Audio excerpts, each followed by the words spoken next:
points remain, even as a no deadline has been set for conclusion of talks. 3 years of the Russia-Ukraine war today. On third anniversary, Ukraine hosts European leaders as support from America fades. US versus Europe showdown over Ukraine looms at the United Nations. Miscreants launch attack on Bangladesh Air Force base. 1 killed and several have been injured in the attack on the Air Force base in Chittagong. Has law and order breakdown is now the new normal in Bangladesh.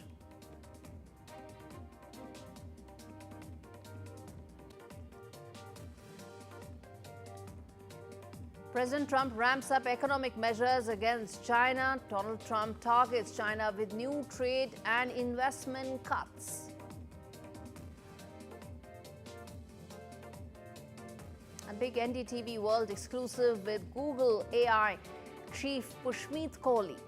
DeepMind's Pushmeet Kohli talks about India's AI journey, says artificial intelligence will help unlock mysteries of nature and we need to leverage IT better.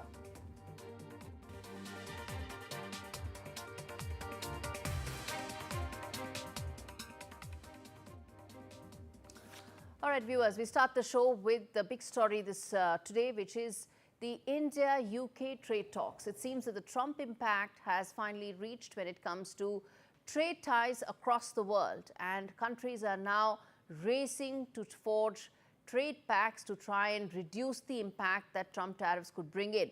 Well, India and UK, which have been going off and on in terms of their trade talks, have resumed those once again. This is in fact the first round of talks that are being held under Prime Minister Starmer's government. Previous talks included ones that took place under Rishi Sunak's tenure and his predecessor Johnson as well. Commerce Minister Piyush Goyal and his UK counterpart met in Delhi today. They discussed ways to advance these talks.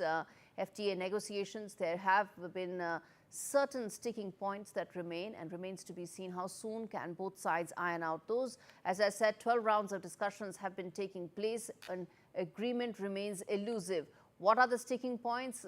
Well, whiskey remains one, and freeze and visa rules are also another key issue. Let's first listen in to what these trade ministers had to say. We come back and talk more on that. Both Jonathan and I have agreed to resume free trade agreement negotiations in a very, very cordial atmosphere and with great trust between the two governments, which was reflected in the meeting this morning. We will be able to make rapid progress to meet the collective aspirations for trade, investment, and the mutual prosperity of the people of United Kingdom and India. Friends, we have decided to build upon the strong groundwork that 14 previous rounds had developed, a win-win for both our countries. India is a vital partner for the UK. We are lucky to already have such a strong relationship with India, of course, underpinned by the living bridge between our countries, the 1.7 million people with Indian heritage who call the UK their home. Of course, what binds us together even further is our shared ambition through championing free and open trade and investment to drive jobs and growth across both of our countries.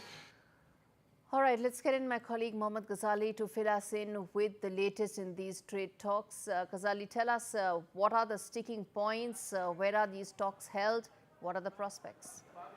Yes, Gaurie. So Indian industry is seeking greater access for its skilled professionals from the IT, ITES and healthcare sectors in the UK, and they're also expecting zero customs duty on several goods. But meanwhile, the United Kingdom is pushing for lower import duties on products, as you mentioned, such as Scotch whisky, electric vehicles, chocolates and lamb meat. And it is also seeking greater opportunities in India's telecommunications, banking, insurance, legal and financial services sectors. sectors. Now today, Mr. Piyush Goyal as well as his UK counterpart, Mr. Jonathan Reynolds, were also asked about the mobility factor, the visa issue. And that is one sticking point on which both the ministers particularly said that perhaps in all the FTAs where India has signed FTAs with different countries, mobility or the visa is never covered under such FTAs. And he gave the example of Australia, that how India signed an FTA with Australia where students who are pursuing certain courses up to different levels, students pursuing diploma degrees in Australia are allowed work visas for a certain duration. Those pursuing masters or graduate degrees are allowed a certain duration of work visas. But this is not part of the FTA which India is discussing with UK. Piyush Goyal also mentioned that how India's investment in UK has created millions of jobs for the UK citizens there, and that is why in this particular FTA between India and UK, Piyush Goyal said that we will work with pace, but there won't be any haste. We won't take any decision in haste. There has not, both the ministers didn't divulge any kind of time frame, but both the ministers affirmed that perhaps after the 13th round of talks, which happened, the last round happened in 2023 in December, and after that in 2024, we had elections after which it was paused. Now both the ministers have confirmed that after resuming FTA, most of these issues will be ironed out with further discussion. All right. Thanks much, Mohammad Ghazali, for bringing that latest information. In fact, viewers, before we get in our guest this evening, let's now understand why this FTA is so important and what does this mean for the Indian economy. The questions that I'll pose to the panelists as well on your screens. The first big question: how long do you think it will take when it comes to the FTA that's been in the works? Which are the sectors that stand to benefit the most, if at all an FTA does come? And the sticking point, the other key issue, what are those sticking points that round after round both sides are not being able to iron out? Is this a reflection of the times that the world is living in, which is that FTAs are going to be the need of the hour, given that Trump tariff threats are likely to remain and loom large over countries? All right, let's get in Gulzar Didwania, who's a partner and global trade advisory leader at Deloitte. And we also have Jasper Reed, who's an entrepreneur, joining me. Thank you so much, both of you gentlemen, for talking to me on what I think could really be extremely important in terms of how India approaches its trade policy going forward. Gulzar, let me start with you. In terms of, you saw the questions that we were posing in terms of why this is important. First of all, tell me the scope at which this will open up trade for India and UK if an FTA does go through. I think let's put things into perspective. So first of all, try and see who is more going to be impacted with these FTAs. So India's exports are growing, India's export to UK are growing and imports are declining. And therefore, the trade surplus that India has is widening year on year basis. So based on the data published by the Ministry of Commerce, last year, financial year 23-24, India exported around $13 billion worth of merchandise and imported around $8.4 billion of merchandise. Similarly, the data from April to November 24 also suggests that India's exports period on period basis grew by over 15% to $9.6 billion, and imports again, reduced by 2% to $5.4 billion. So this trade deficit is widening, which means India is exporting more and importing less. And therefore, it becomes very, very important for the UK to not only, identify the key areas of, sticking points, but also see how do UK also starts increasing this, trade balance with India. So that's one driving factor which I think is very important for these bilateral talks to resume.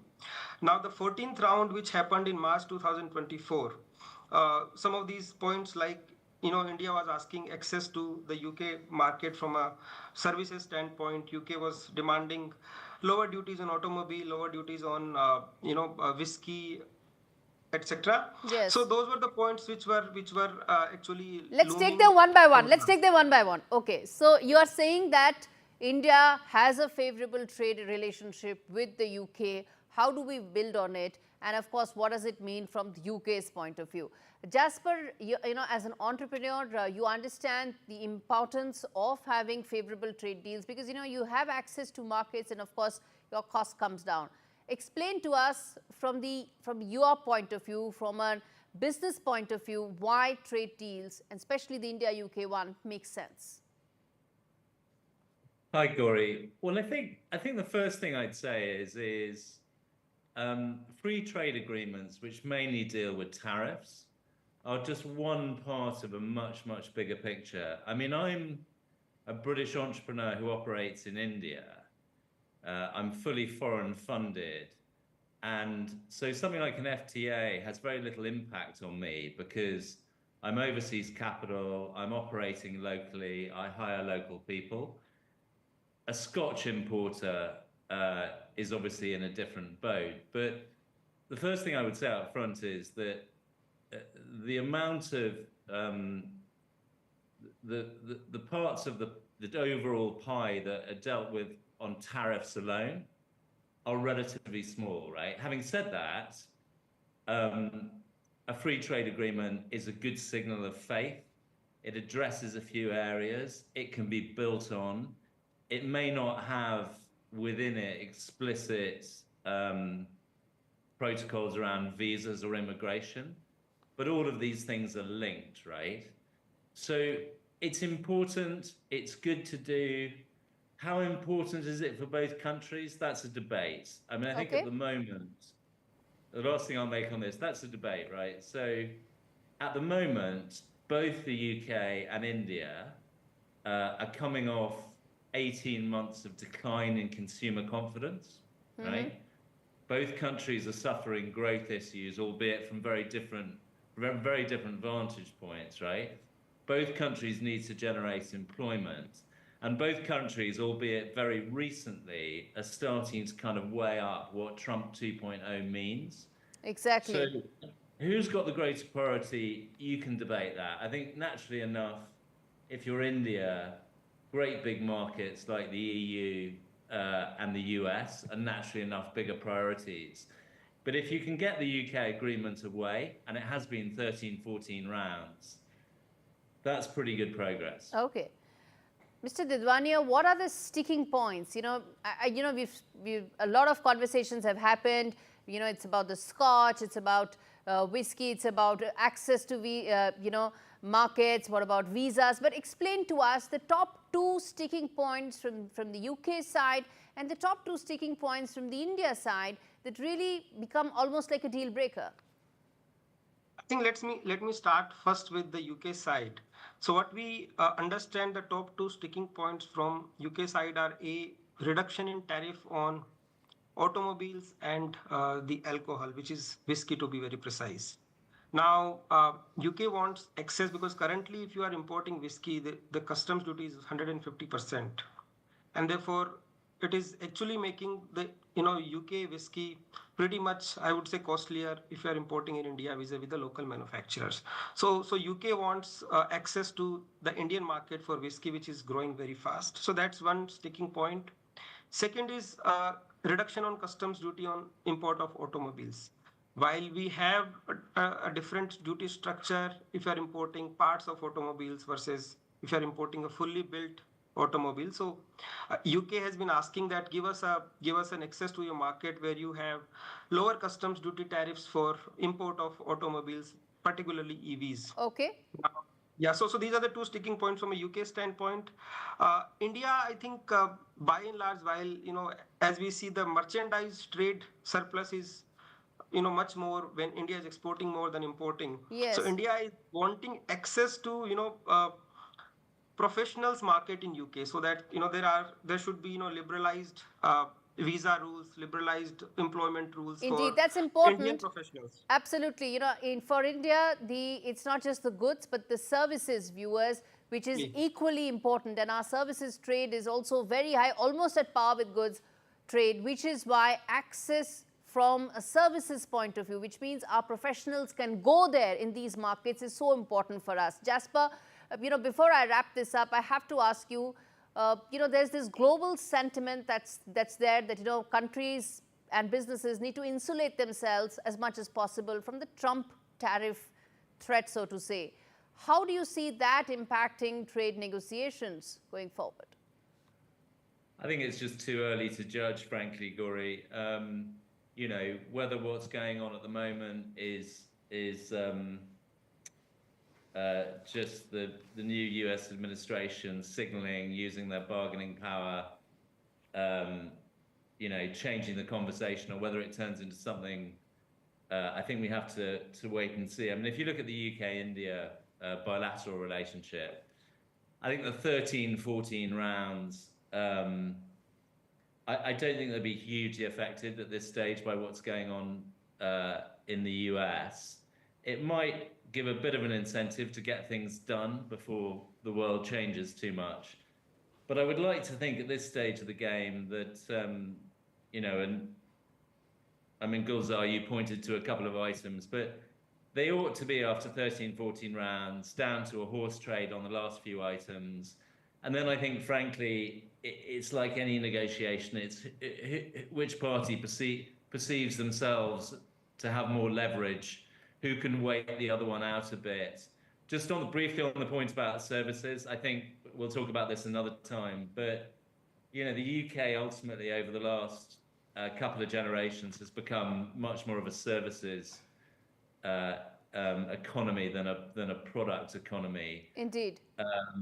And making progress in banking, legal services, etc., onshore in India will be a top priority. All right, Jasper Gulzar, thanks much for speaking to me on India Global. I guess the fact is that it is the third Prime Minister from the UK side who is taking the FTA talks forward. There is a global sentiment and a push factor that is making countries come together to thrash out a trade deal. It makes a lot of sense for the UK. The trade delegation is on record saying that who wouldn't want to be having a pact with the world's fourth largest economy. So there's everything going for it. Let's see how soon it happens. On that note, we slip into a very short break. We come back with more news on the other side. Stay with us.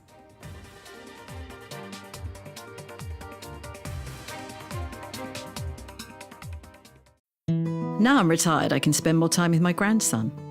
I'm proud of him and want to help any way I can. Which reminds me. Welcome to British Seniors, the UK's #1 rated provider of over 50s life insurance. Hi, I'd like a quick quote. No problem. We're proud to offer our seniors lifetime guarantee. With 100% of claims having been paid, we guarantee your premiums will never go up and that you'll speak to one of our specialists in the UK. Well, that's good to know. UK residents aged 50 to 80 are guaranteed to be accepted. Depending on your age, your loved ones can get a cash payout up to £10,000. And that money can help with my funeral costs or even be used as a gift. I'll do it. Plus, when you sign up, you'll receive a £135 gift card and free 24/7 GP advice and health services. Thanks, Mum, for everything. Be proud to protect your loved ones with British Seniors. To get a free quote today, call our UK team on 0800 158 552 or visit britishseniors.co.uk. Sitting quietly while your car is made all shiny. Downtime can be just fine too. Ready meal is piping hot, waterproof on the loo. Just enjoy your back tattoo. Tea break, face break, maybe even watch the ad break. Sometimes it's not time for some tombola, right? It's enjoying lasagna time, chilling with a book time, or time to visit your nan time. Put the phone down.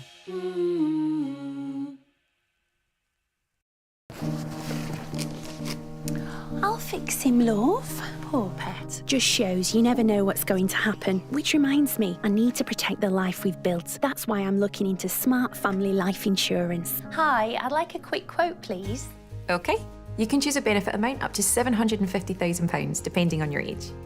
If you're a UK resident aged 18 to 64, you can apply with just a few health and lifestyle questions. For £250,000 of cover, the price starts at just £14.77 a month. That's less than I thought. And it could help my husband with the mortgage. Just like families, not all life insurance is the same. That's why we offer the Smart Family Guarantee. That's good to know. You'll also receive a 100% advance in the event of terminal illness and 10% cash back on your first year's premiums. That's the Smart Cashback. Plus, you'll also get your choice of a £125 gift card. Protect the life you've built the smart way. To get a free quote today, call our specialist UK team on 0800 977 5753 or visit smartinsurance.co.uk. What are you so happy about? I've just made a claim. We could be owed thousands. My claim group? Yeah, the cars we bought on finance, well, the lenders could have charged hidden commissions. It's dead simple to claim. Hey, I had 2 cars before we met. Go to My Claim Group. You could be owed thousands in hidden commissions from cars you bought on finance since 2007, even if you can't remember the details. Done. Simple, eh? Go to My Claim Group now. Claims made simple. Only thing that I focused on.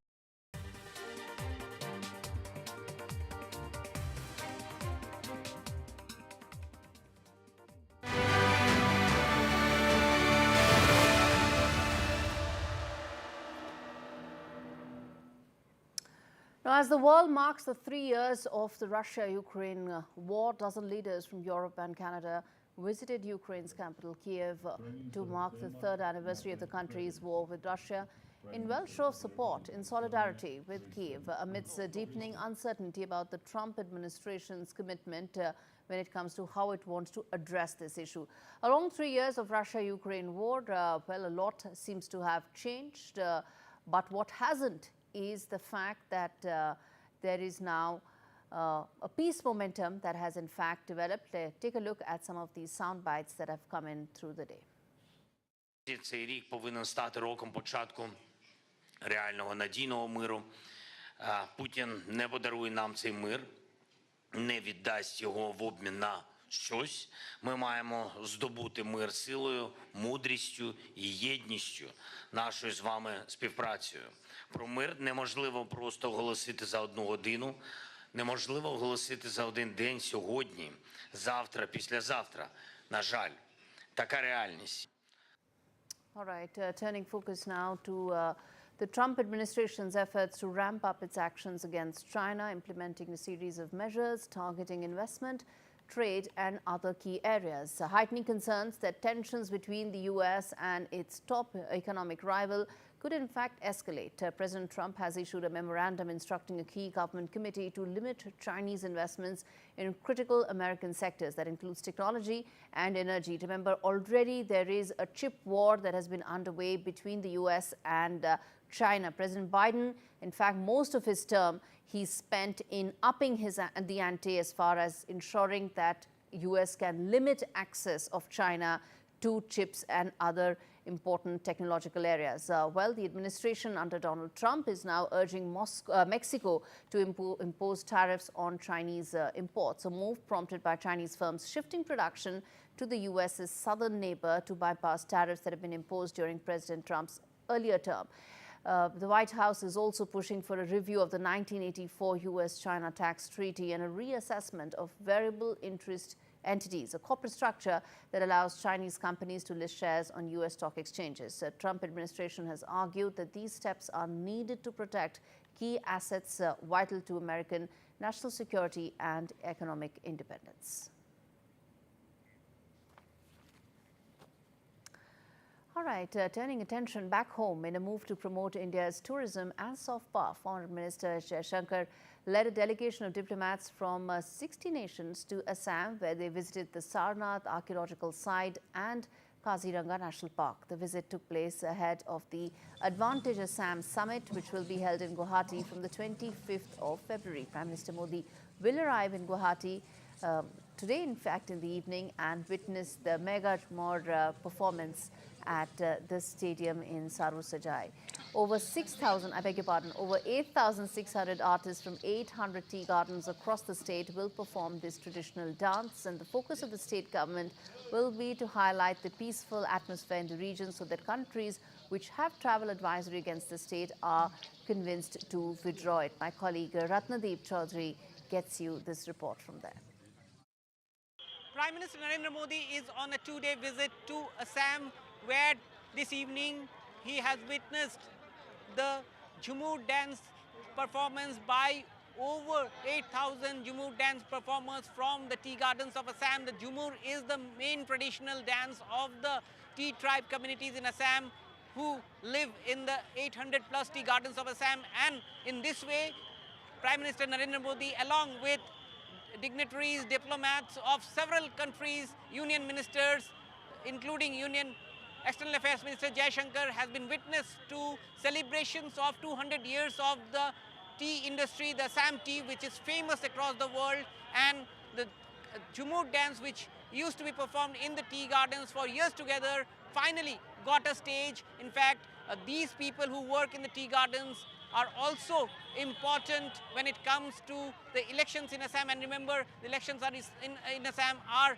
next year. However, Prime Minister would be also inaugurating Advantage Assam, Assam's Infrastructure and Investment Summit. This is the second edition of Advantage Assam, and this time, this business summit, this investment summit is going to be a mega event, given the fact that not only Prime Minister but several key ministers of the Modi government and some of the heads of state, also heads of missions of different countries in India, many countries, right from Bhutan, Thailand, Malaysia, United Kingdom, Australia, Singapore, and many others are partners to this event. And the state government is expecting a memorandum of understanding to be signed of more than 1 lakh crores. Also, this infrastructure and investment summit would look into not only promoting Assam as the next destination for semiconductor industry in the country, but also look at tourism, MSME, making Assam a destination for a defense corridor. All right, on that note, we slip into a quick break. We come back on the other side with lots more. Stay with us.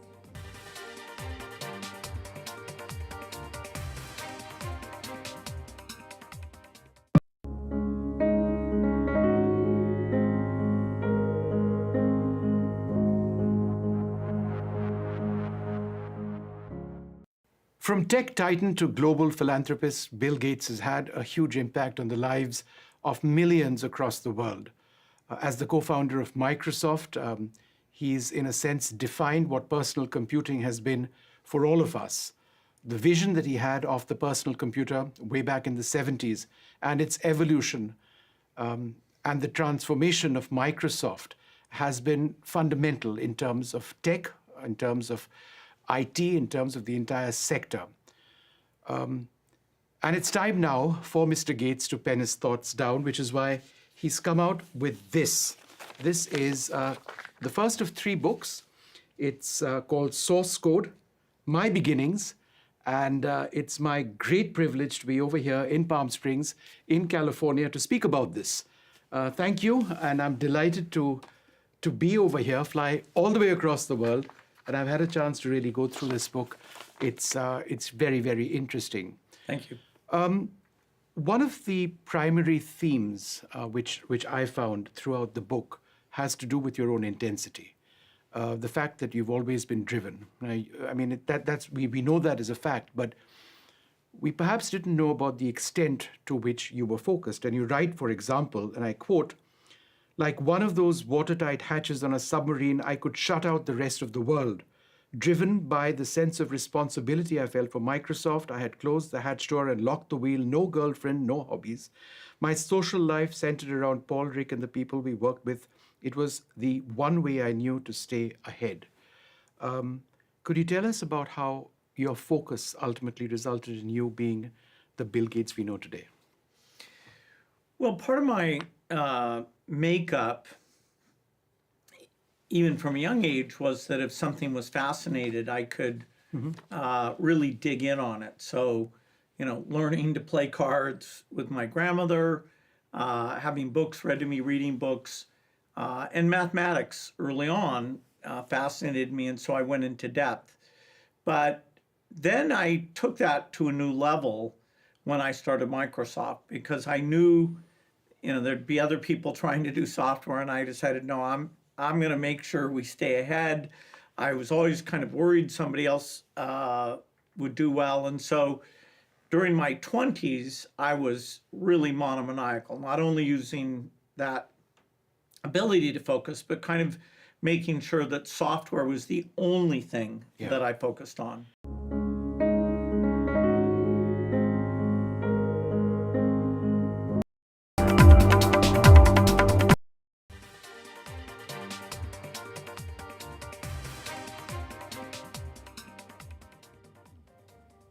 Welcome back. You're watching India Global with me, Gaurie Dwivedi. We now turn our attention to Bangladesh, where miscreants have launched an attack on the Air Force base in Bangladesh.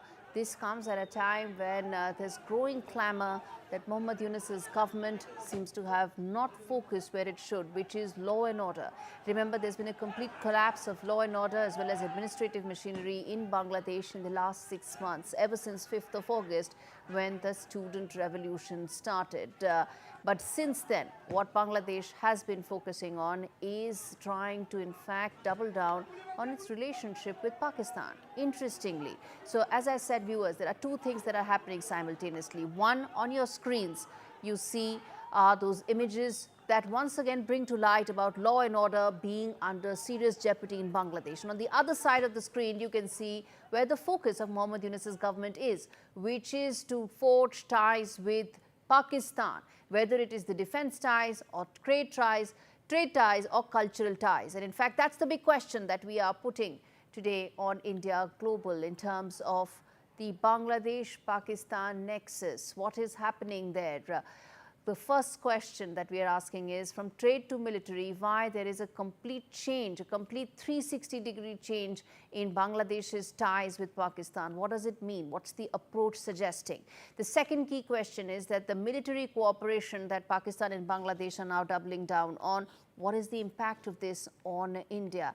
And the third question that we are asking is, why have they suddenly elevated their ties? As I said, the focus should be on security.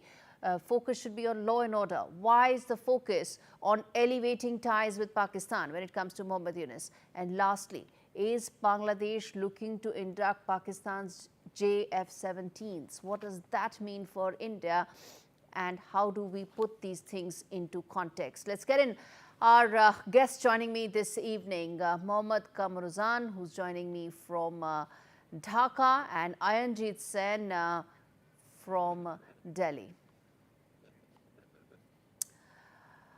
Okay, let's quickly first get in Mohammad Kamaruzan on what's really unfolding right now in Dhaka. Sir, there are two things, and both of them matter because they feed into the one larger story and trend that's happening in Bangladesh. On one end, you have what we're putting out on our screens, which is once again security and law and order in Bangladesh being under tremendous tension, even as the focus of the government lies elsewhere.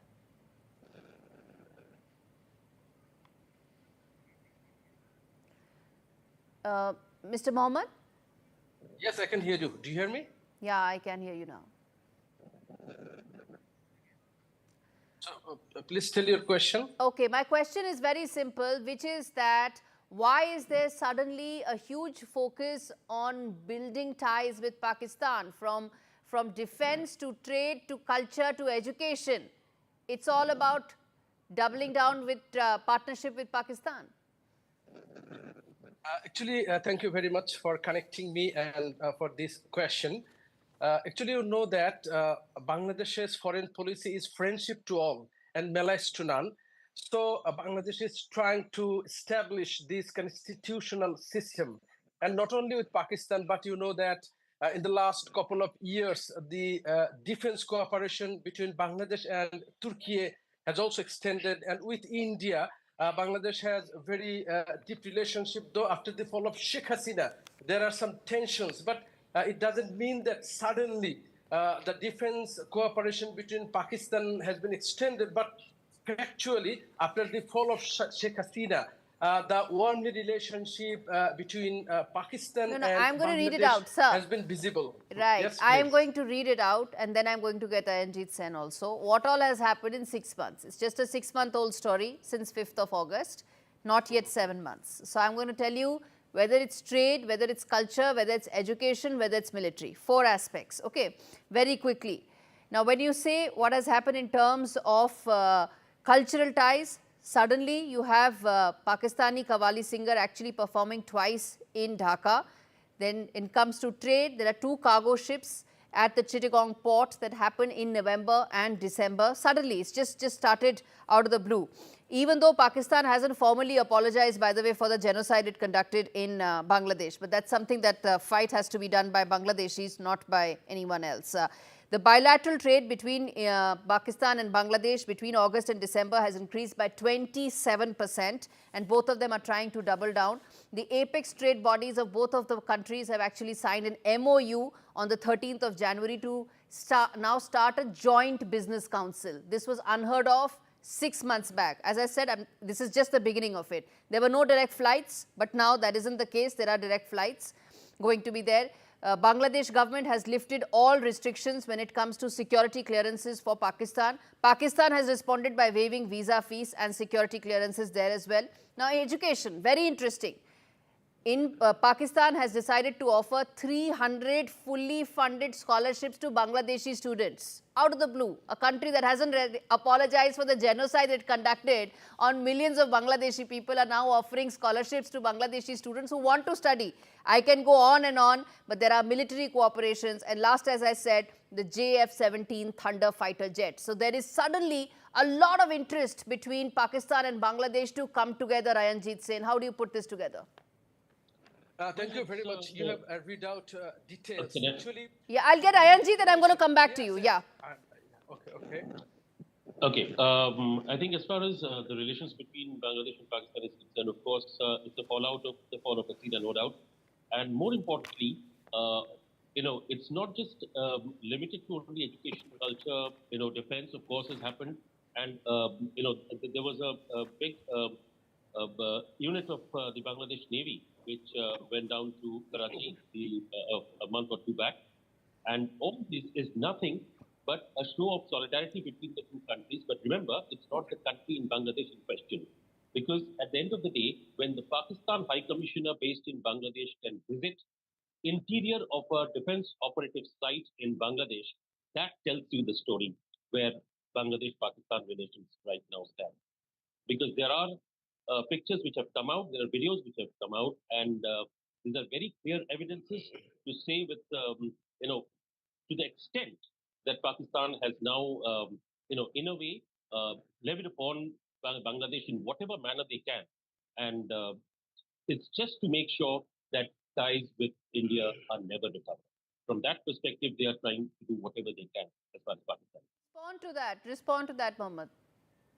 Yes, thank you very much. Actually, you know that there is a very popular revolution, and even the students who took part in that revolution. What has the revolution got to do with Pakistan-Bangladesh ties and the military drills? Please let me say something. I'm finishing.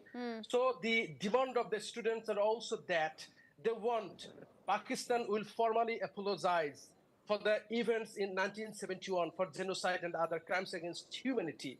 But the students and as well as the general people of Bangladesh also want that the normal business relationship, trade relationship will continue. And Bangladesh government, this government is also planning to discuss this issue with Pakistan. For example, Bangladesh is also tolerating for many decades border killings by India. So we are trying, Bangladeshi authorities are trying to make relationship. I'm sorry, I'm not going to allow you any more airtime. I am not going to allow you any more airtime, sir. If you, in the same breath, talk about the genocide that Pakistan did on Bangladesh by any of the alleged border killings that may have happened on the India-Bangladesh border. As I said, if you're going to compare the two, I'm sorry, sir. As I said, I'm going to give you uninterrupted time, provided you don't misuse the platform by putting out what is incorrect. People will decide. Did you get an apology? Did you get an apology from Pakistan?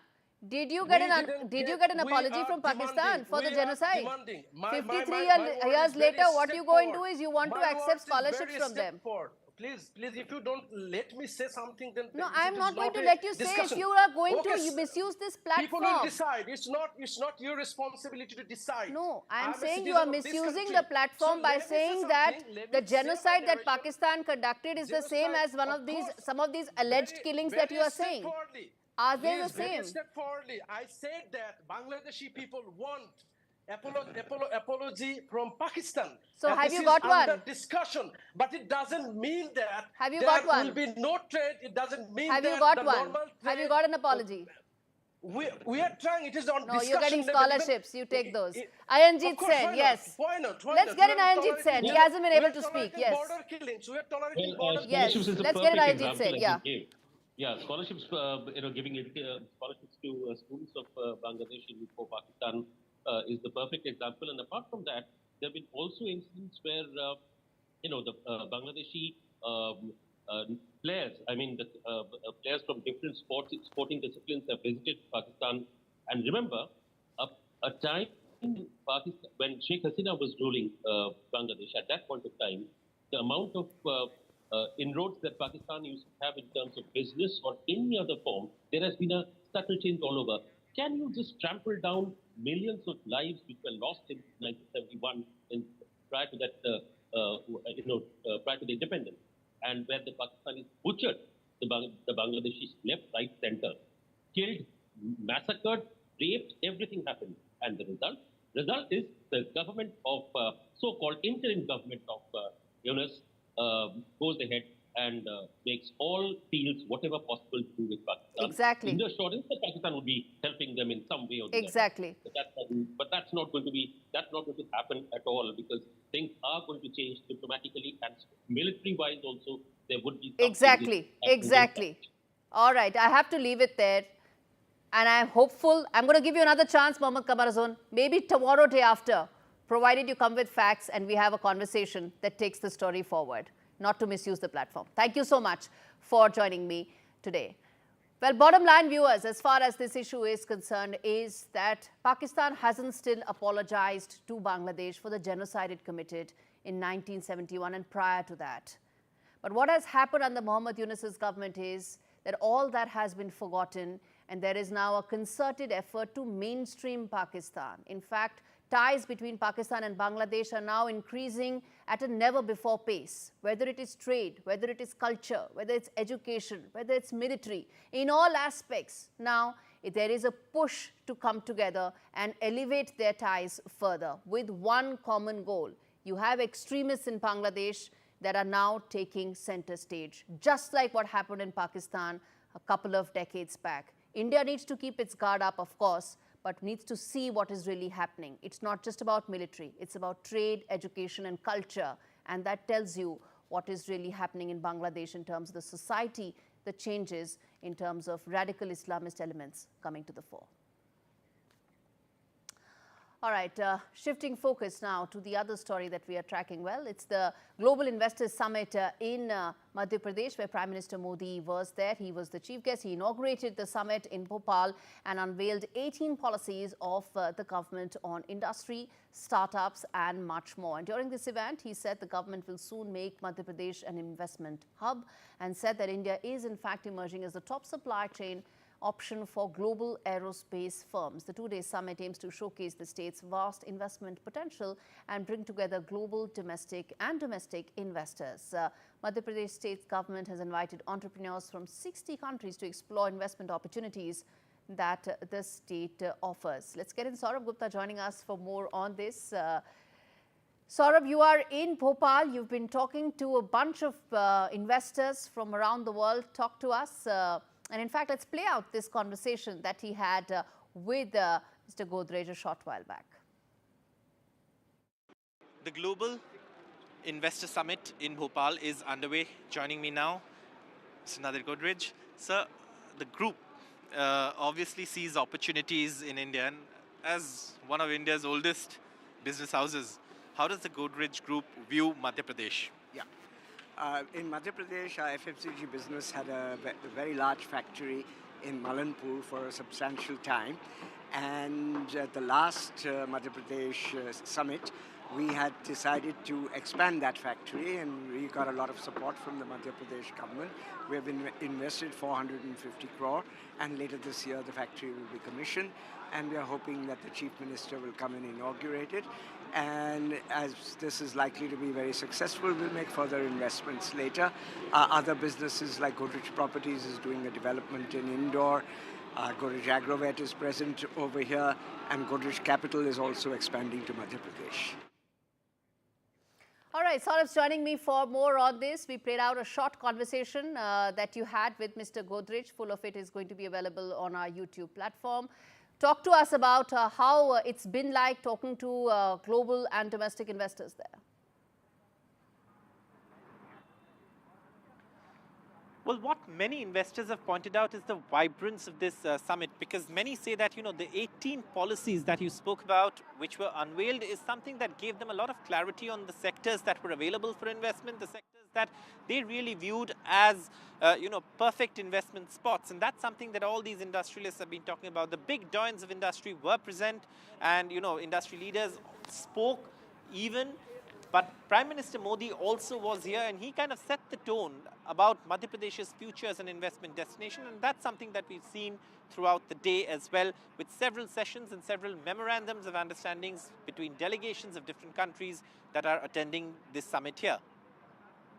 All right, Saurabh, we leave it there. Really appreciate you joining us live from Bhopal on the Investor Summit. Well, on that note, viewers, before we slip into a break, on the other side, and let me tell you, there's an exclusive conversation with Google DeepMind Vice President Pushmeet Kohli, who talks about artificial intelligence and India's journey to become a major AI hub. A slice of that conversation after this very short break.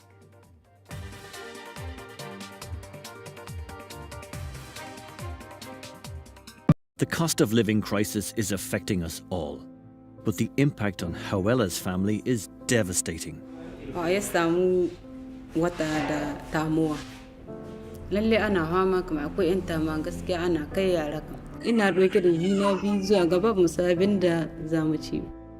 Hawela has done everything she can for baby Zenadiya, but her community already struggles with poverty. Now they face droughts, food shortages, soaring prices, and it's babies like Zenadiya who suffer the most. She's caught up in a worldwide child hunger crisis that is worsening by the day. This year, over 3 million mothers will lose a child to hunger. Will you help us get urgent food to a baby like Zenadiya? Please support our child hunger crisis appeal by giving £3 a month to Concern Worldwide. Concern supports emergency food programs in 20 countries. But as this crisis deepens, we urgently need to deliver more food supplies. Your £3 a month pays for 120 sachets of nutritious food. They're simple, inexpensive, and save babies' lives month after month. Please think of families like Hawela's. Text HELP NOW to 82727 or call 0800 035 3227. Support our child hunger crisis appeal today. Thank you. What are you so happy about? I've just made a claim. We could be owed thousands. My claim group. Yeah, the cars we bought on finance, well, the lenders could have charged hidden commissions. It's dead simple to claim. Hey, I had 2 cars before we met. Go to My Claim Group. You could be owed thousands in hidden commissions from cars you bought on finance since 2007, even if you can't remember the details. Done. Simple, eh? Go to My Claim Group now. Claims made simple. I like making sure I've got all the right tools for the job. And now that I'm 50, that means looking after the life I've built, protecting my lot if anything happened to me. That's why I decided to learn more about over 50s life insurance from Cover Today. They're the only over 50s life insurer with no waiting period, unlike other insurers who could make you wait up to 2 years for full cover. With Cover Today, you're fully covered from day one. And you're covered for the whole of your life. Plus, unlike other things in life, the price never goes up. Learning more couldn't be simpler. Go online or talk to their friendly UK team in just one phone call. Cover Today are the only over 50s life insurer with no waiting period and no annoying trips to the doctors either. Plus, you get your choice of a £125 gift card. Cover Today has given me genuine peace of mind. And now that's done, I can get on with something much more interesting. To find out more about Cover Today, call our friendly UK team on 0808 143 4733 or visit covertoday.co.uk.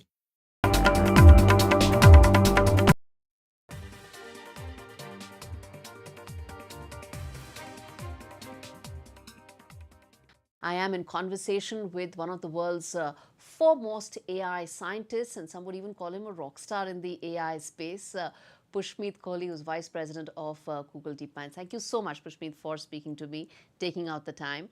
Let me start by asking you that did you expect the conversations around AI to be that frequent, and not just in your innovation labs, but across, as I said, whether in boardrooms or even now in campuses, one hears the word AI more often than not? Yeah, first of all, thanks for having me. I mean, the whole field of machine learning, as we used to call it, and AI definitely has had a whole transformation in the last 2 decades. I remember when I was starting my sort of research in this topic, it was very much a topic of deep mathematical research, and the conferences used to have 50 to 100 scientists coming together and sort of exchanging notes. It's definitely not the same scientific conference anymore. It has become quite mainstream, and for the right reasons. It is going to have impact on the world in various different ways. We are already seeing the potential it has to really advance and accelerate science that my team, particularly at Google, sort of has done a lot of work on. So yeah, it's exciting times. Indeed. What got you into machine learning? As you said, 20 years back when you would have started, this was an area where probably, a few scientists would be working with. Most people, or laymen like me, and large part of our viewers, probably not really aware of, the contribution this could have or the impact down the line it could create. Yeah, so I started working in this area mostly as an optimization researcher. I was interested in deep optimization problems that are encountered when you are trying to solve problems in computer vision and computer graphics and information retrieval. And what we realized is that this data-focused approach, where instead of programming the system to do something, if you allow the system to learn by itself from the data, it could come up with some very surprising sort of results which were much, much better than what you had programmed it for. So that whole paradigm of machine learning and sort of learning from data really brought home to me the fact that this is going to be a transformative technology and will unlock progress in a number of important problems that we are trying to solve. Indeed. And before we come to the specifics in terms of its impact on education or life sciences and medical research, even areas like automobiles, before we dive into any of that, I have to ask you a larger big picture question. As someone who is an AI scientist, what is your goal in terms of when you approach a technological breakthrough? What would you envisage AI to really achieve? Yeah, so one of the things that I think where we definitely need AI for is to unlock some of the mysteries of nature, especially in science. In many areas of science, whether it's biology, whether it's chemistry, physics, we need deep breakthroughs. Our civilization is facing a number of sort of challenges. We saw it with the pandemic, yes, that our understanding of biology is quite limited.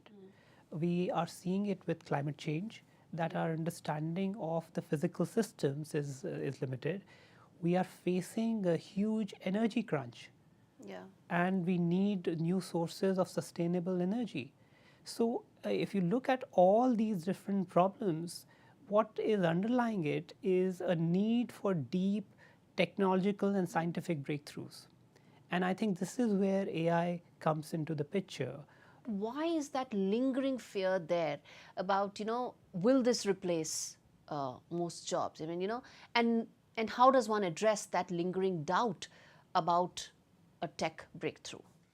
Yeah, so I think the first thing to think about the new generation of AI models is that they have cognitive abilities. They are able to solve cognitive tasks.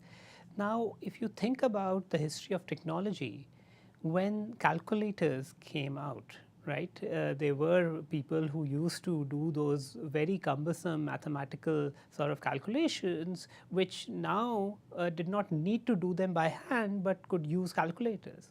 So in the same way, there will be certain types of tasks and certain types of activities that these models will be able to do. And I think the right thing that we will need to do is basically figure out how should we leverage them And then the productivity gains that we get, how do we then invest those productivity gains towards solving newer problems?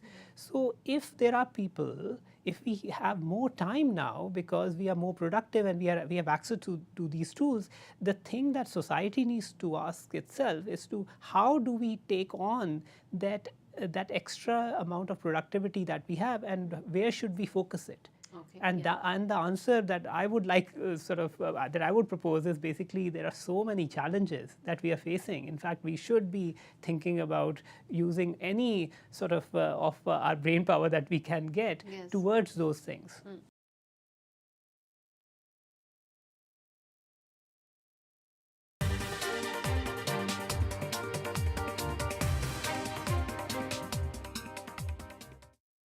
In People's Postcode Lottery's March draws, you could win a share of £15.6 million. For the chance to win, sign up before midnight on the 28th of February.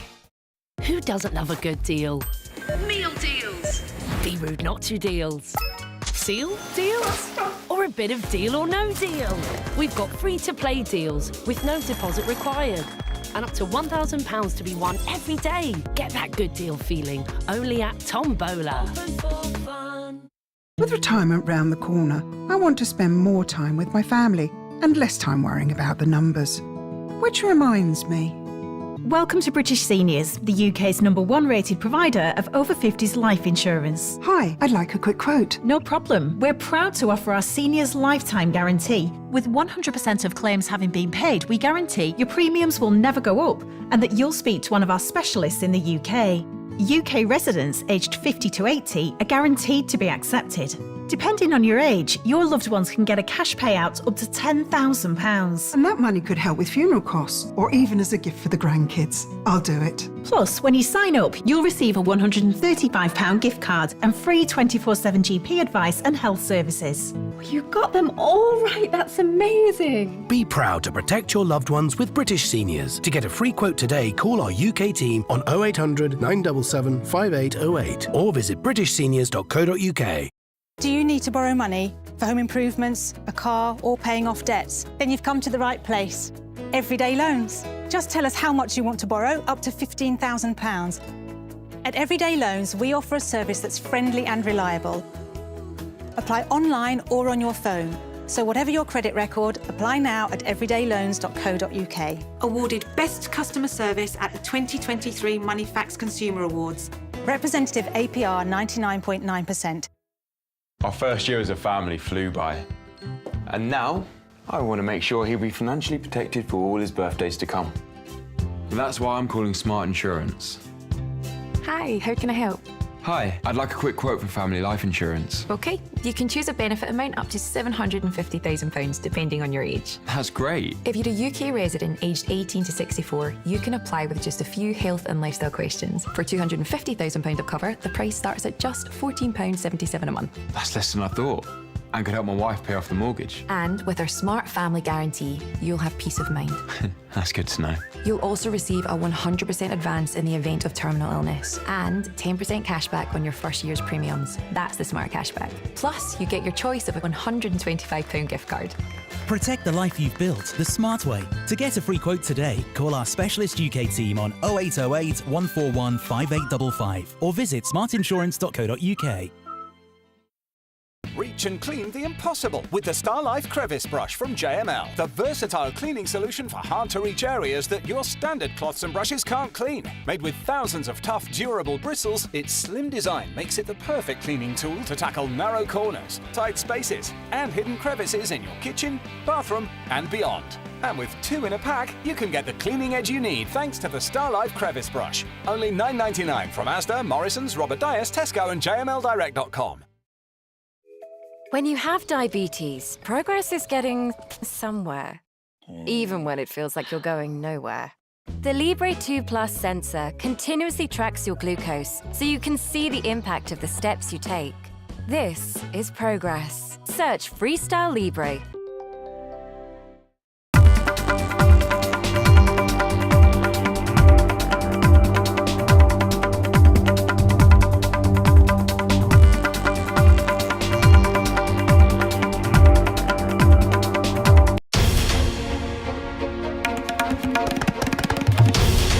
This is NDTV. And you're watching NDTV 24/7.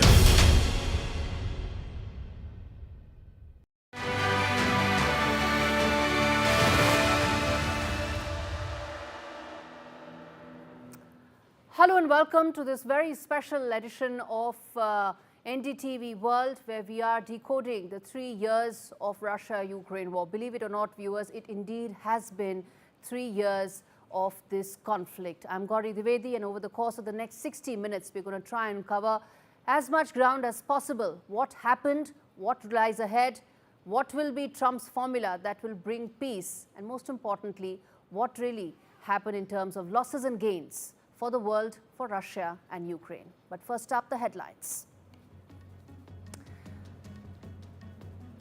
3 years of Russia-Ukraine war, Zelensky says open to resignation in hope for peace and NATO membership.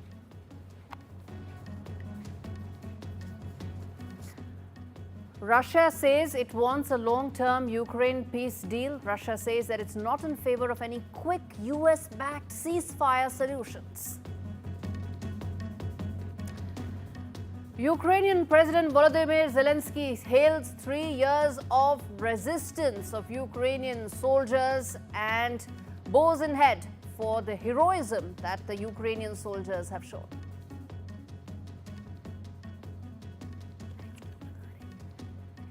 India's consistent approach on Russia-Ukraine conflict. India says that dialogue and diplomacy is the only way forward to address this.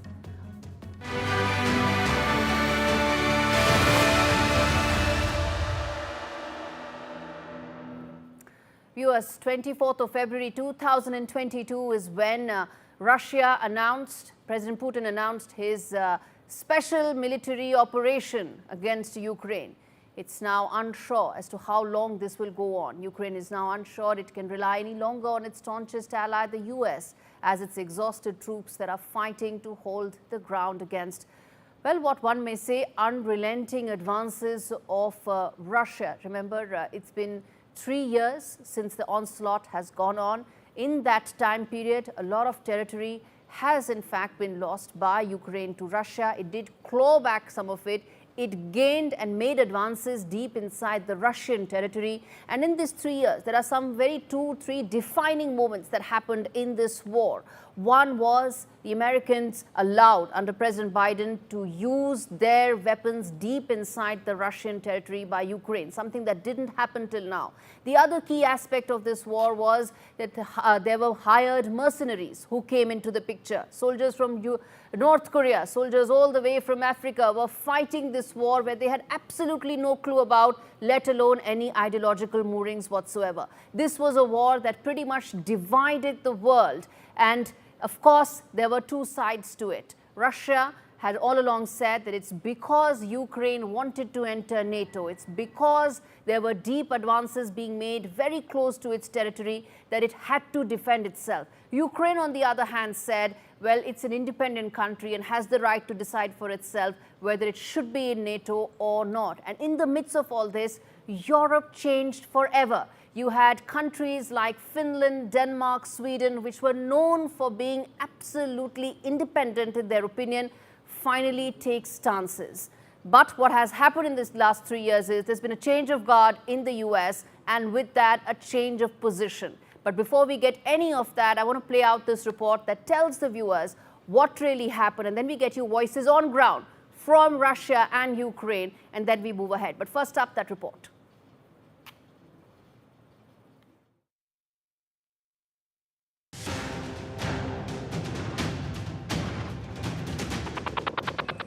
A dictator without elections. He's not going to have a country left. Got to move.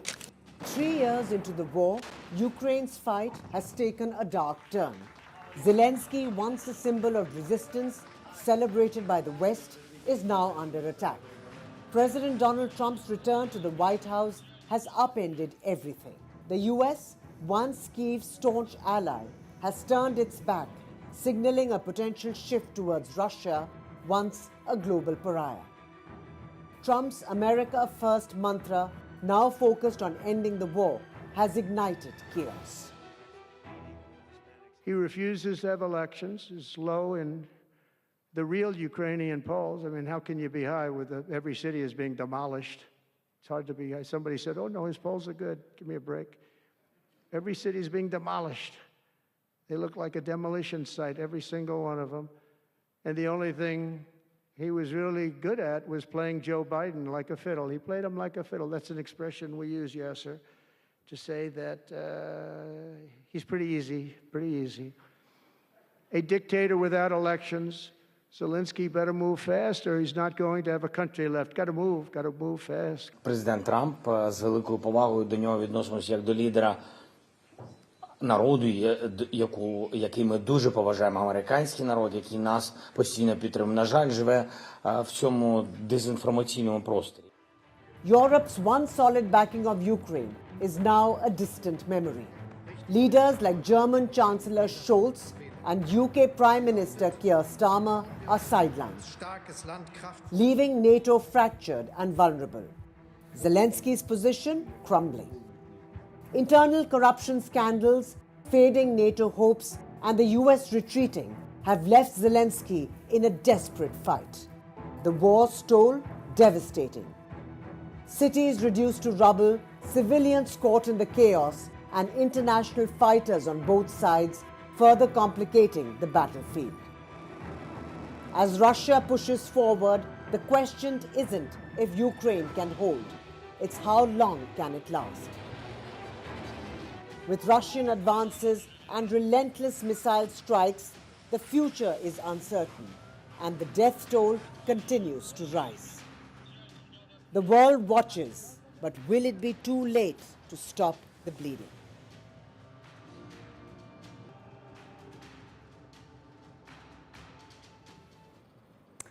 Okay, on the eve of the third anniversary of the war, there have been fresh shelling that's taken place. And let's get in both Dasha Chernyshova, who's joining me from Moscow, as well as Stuart Smith, who's joining me from Kiev to understand what's really happening on ground. Dasha, let me start with you.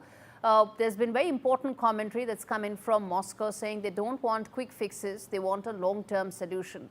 Tell us what's the mood like on ground in Moscow on the third anniversary of what was essentially a military operation.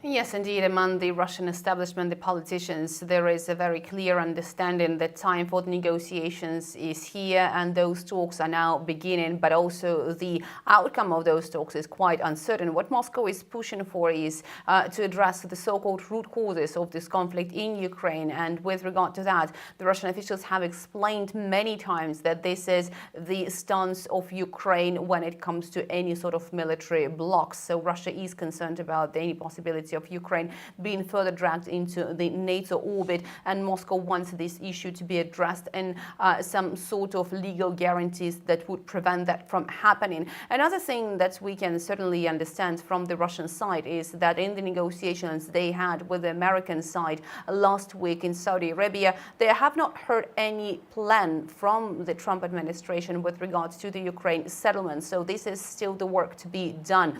The Russian Foreign Minister, Deputy Russian Foreign Minister Sergei Ryabkov has said on Monday that any ceasefire to the conflict in Ukraine would not be a guarantee of this conflict not erupting once again. So they do want to make sure that there is the lasting solution worked out, that this is ironclad, that this is legally binding, and that will be preventing this conflict from erupting once again, because the fear in Moscow is that certainly these conflicts that is so close to the Russian borders will not be fixed in the manner that will provide for any sort of lasting solution. So this is the sentiment among the Russian elites. Speaking about the Russian population, you can definitely see another tendency. There is the overwhelming desire for the end of this conflict. No matter who you ask, whether those who support the conflict, whether those who disapprove of the start of this operation, the vast majority of Russians would be seeking an end to the conflict and the start of the negotiations. Indeed.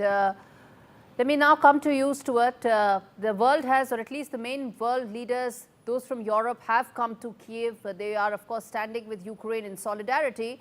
But much of Europe doesn't really have a solution right now for this conflict, does it?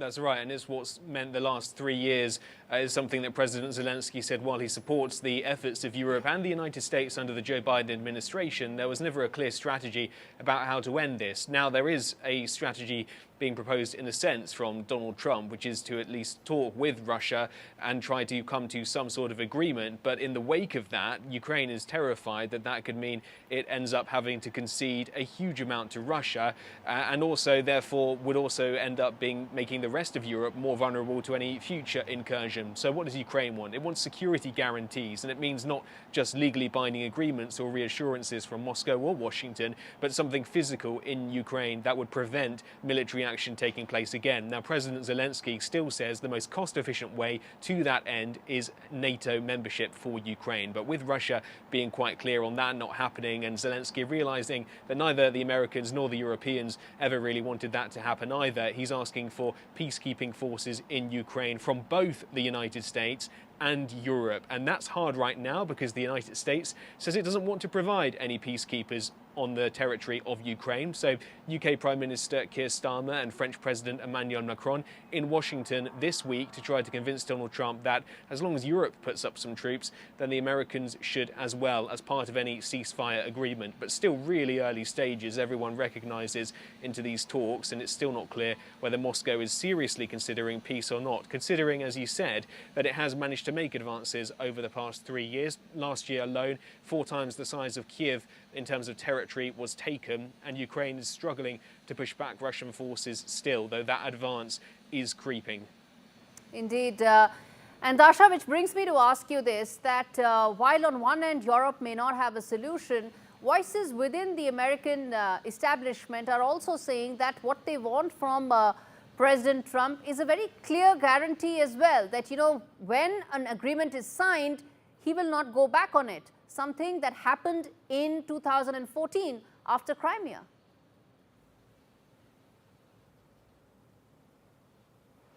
Well, in Russia, there is the understanding that there will have to be some sort of arrangement that will be using the balance of interest. And that's, again, according to the Deputy Foreign Minister, Sergei Ryabkov.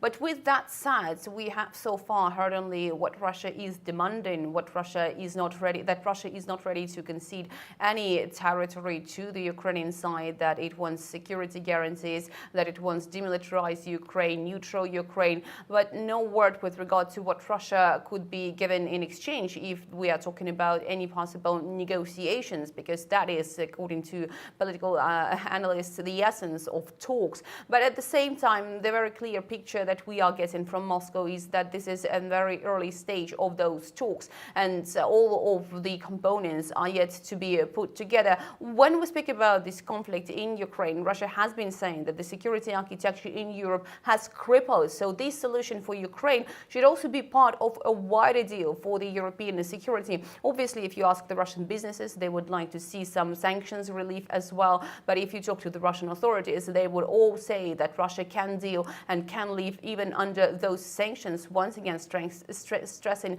that the Russian economy has been showing not only the signs of resilience, but also the growth of over 4% over the course of the past years. So not only in Russia, there is a sense that Russia can go on with this conflict, and it is the desire on the Western side to bring this conflict to an end that is needed. Okay, so appreciate Dasha and Stuart for joining me. The fact is, yes, Russian war machinery has survived 3 years of a tsunami of sanctions. I don't share Dasha's view as to whether it can go on indefinitely, but yes, it's done better than what maybe some of the Western analysts may have expected 3 years back. To talk more on that and what lies ahead in terms of the new US-Europe relationship, the new US-Russia relationship, is going to be Sir Martin Sorrell. He's joining me live to talk more about this. And before I deep dive into it, sir, you're a man of advertising, you're a man of PR, you understand the importance of taking those timely breaks. Stay with me, I'm going to be back in just a minute with this commercial break.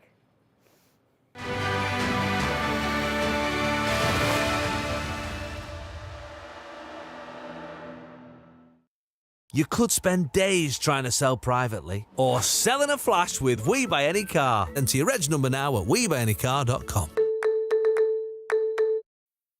I'm a simple man, but now I'm in my 50s, things are getting a little more complicated. Retirement's peaking around the corner, and I wanted to make sure my family would be really looked after if anything happened to me. That's why I decided to learn more about over 50s life insurance from Cover Today. They're the only over 50s life insurer with no waiting period. Unlike other insurers who could make you wait up to 2 years, with Cover Today, you're fully covered from day one. And you're covered for the whole of your life. Plus, unlike other things in life, the price never goes up. Learning more couldn't be simpler. Go online or talk to their friendly UK team in just one phone call. Cover Today are the only over 50s life insurer with no waiting period and no annoying trips to the doctors either. Now I'm with Cover Today, I can get on with something much more interesting. Plus, you get your choice of a £125 gift card. To find out more about Cover Today, call our friendly UK team on 0808 143 4774 or visit covertoday.co.uk. Sign up and start saving with Quidco today.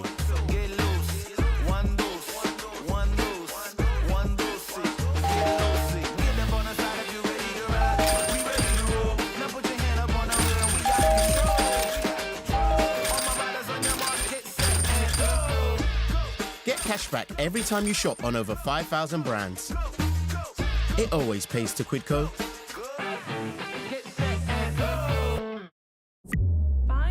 Friendly Italian restaurant with outdoor seating nearby and text it to Luca. Find it real quick. Send it to the click. Wow, that place is sick.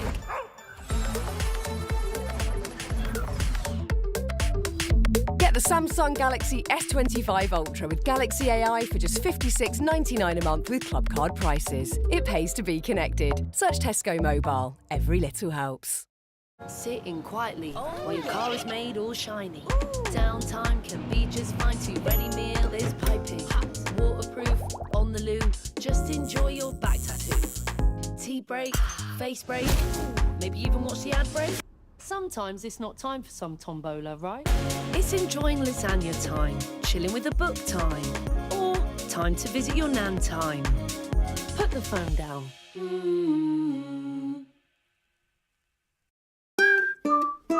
What are you so happy about? I've just made a claim. We could be owed thousands.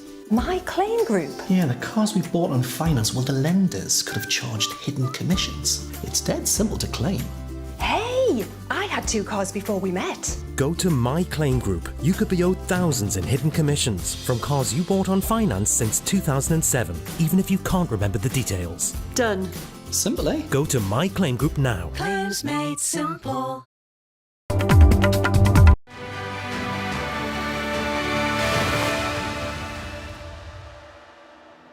Welcome back. You're watching our special edition of the 3 years of the Russia-Ukraine conflict. Joining me is Sir Martin Sorrell from London to talk about where do things stand.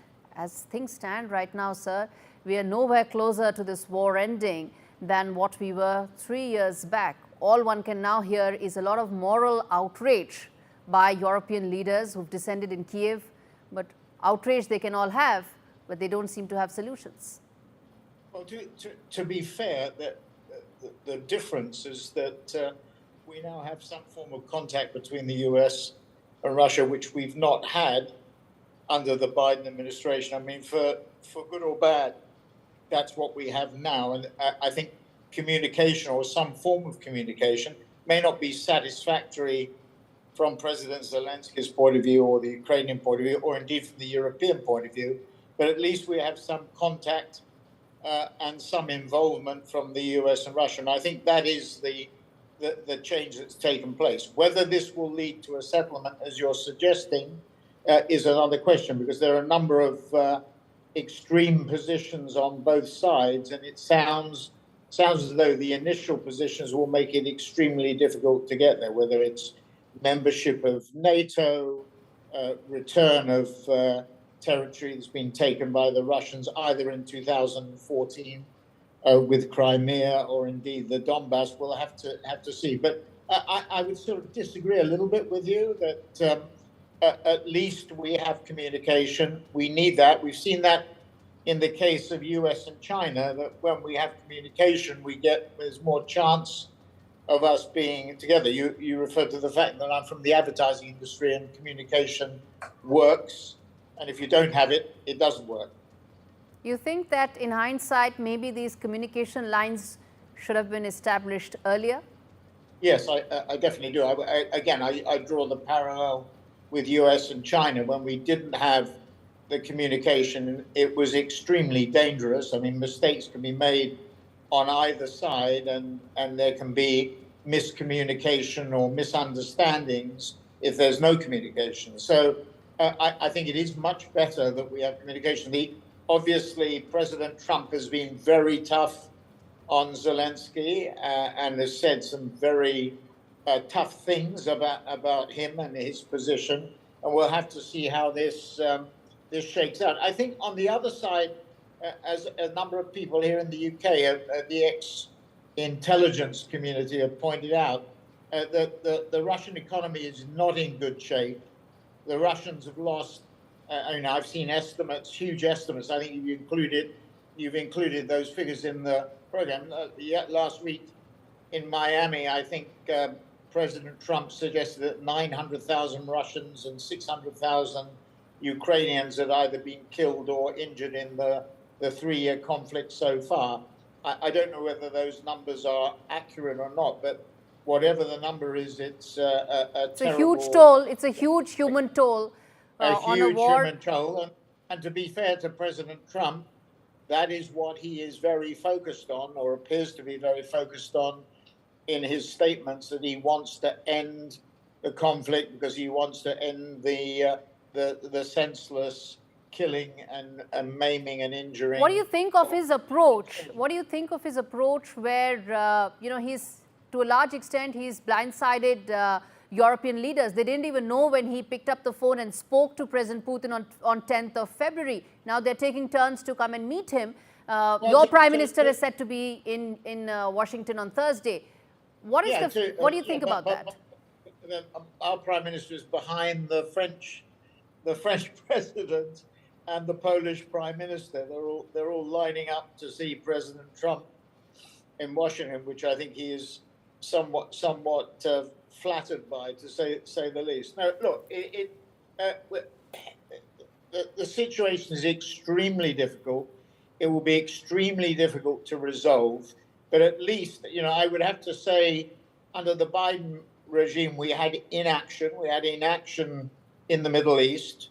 We had inaction as far as Russia and Ukraine is concerned.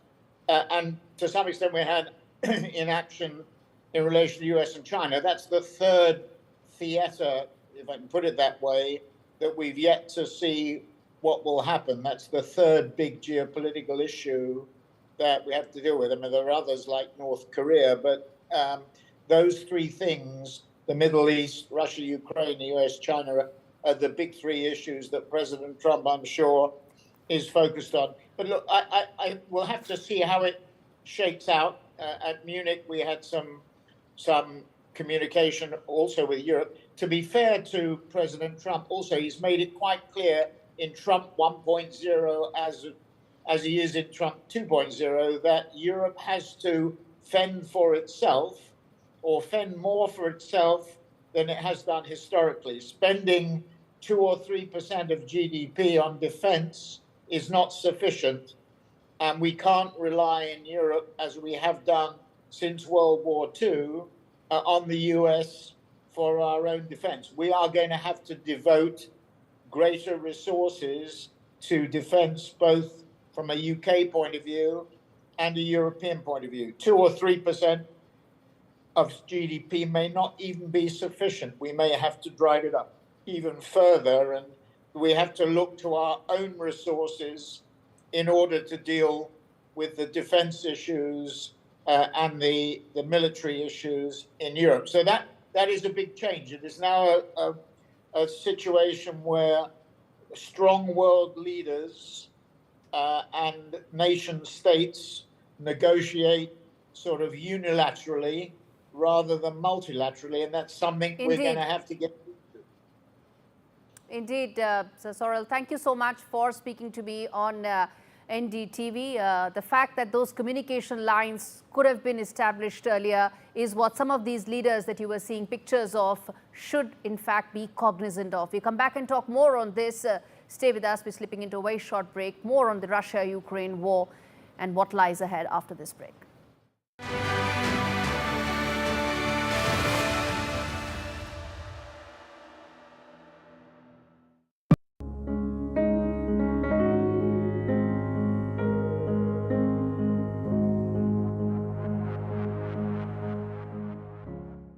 From tech titan to global philanthropist, Bill Gates has had a huge impact on the lives of millions across the world.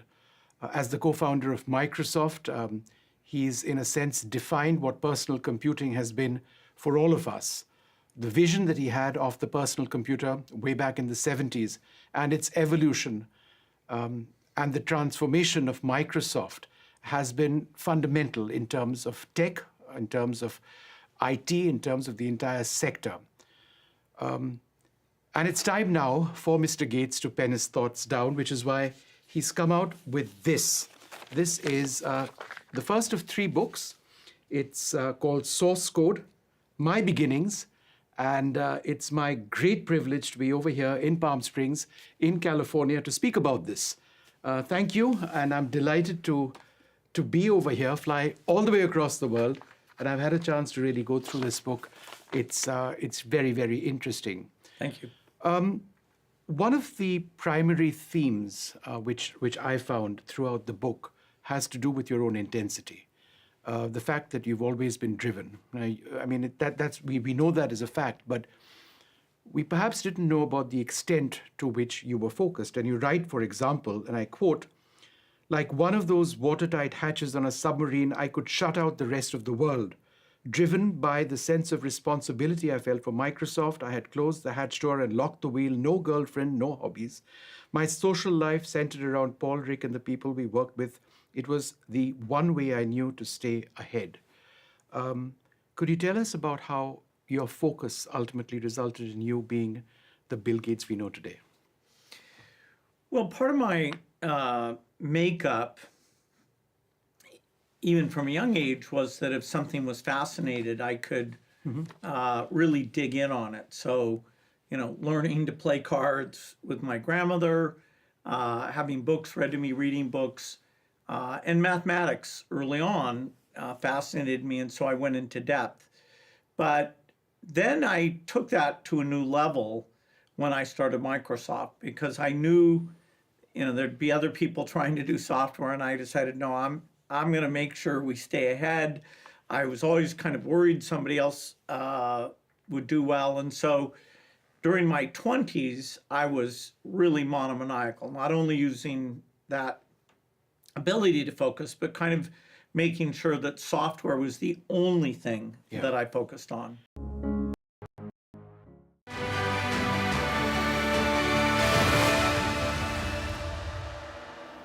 Welcome back. You're watching our special broadcast on the 3rd anniversary of what is turning out to be the longest war in Europe since the Second World War. On your screens, viewers, are those live visuals coming in of European leaders who have descended in Kiev to, well, express their moral outrage, because at this stage, that's best what they can do. There are some experts who feel that the communication lines that President Trump has established with President Putin should have been done earlier, if for nothing else, but for the sake of thousands and thousands of people who've lost their lives on both sides, in Ukraine and in Russia. On your screens are some of those live visuals. That is the EU chief, Ursula von der Leyen, who's met Volodymyr Zelensky a short while back. Everybody has come to Kiev, but even as questions still remain. United Nations General Assembly is set to vote on 2 competing resolutions, marking 3 years since this what started as a limited military invasion and activity inside Ukraine. The United States is urging member states to support its draft resolution, which calls for a swift end to the war but does not mention Russia's troop withdrawal. Washington is also asking countries to reject a rival resolution that's backed by Ukraine and the European allies, which demands that Russia withdraws and goes outside the Ukraine territory. The vote comes as President Trump pushes to broker peace with Russia, raising concerns in Europe that they are being completely sidelined. This comes even as President Macron, who will be followed by the Polish president and then the UK Prime Minister, to ensure that they have at least a seat on the table to remain relevant.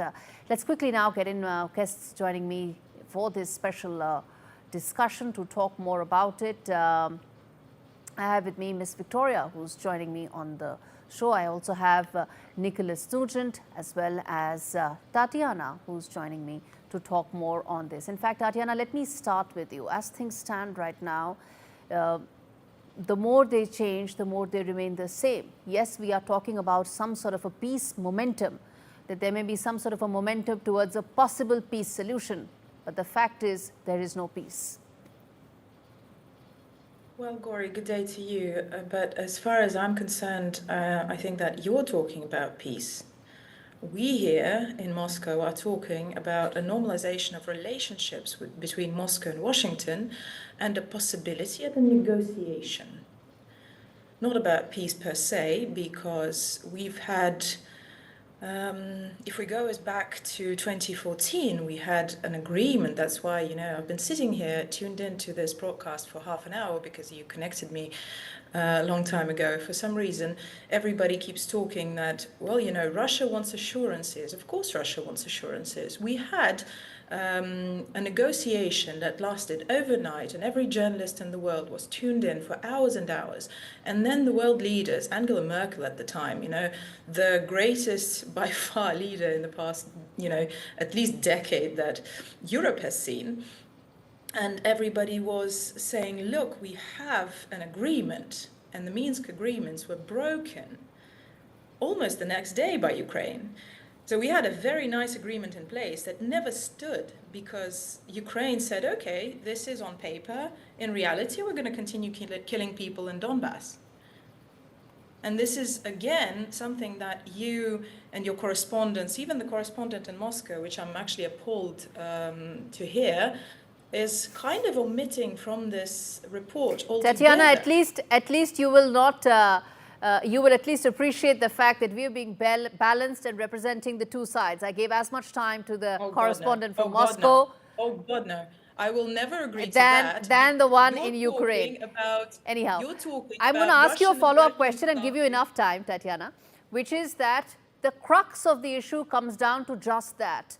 Reading of an issue differently by Ukraine and Russia, which is the 2014 agreement that you're referring to.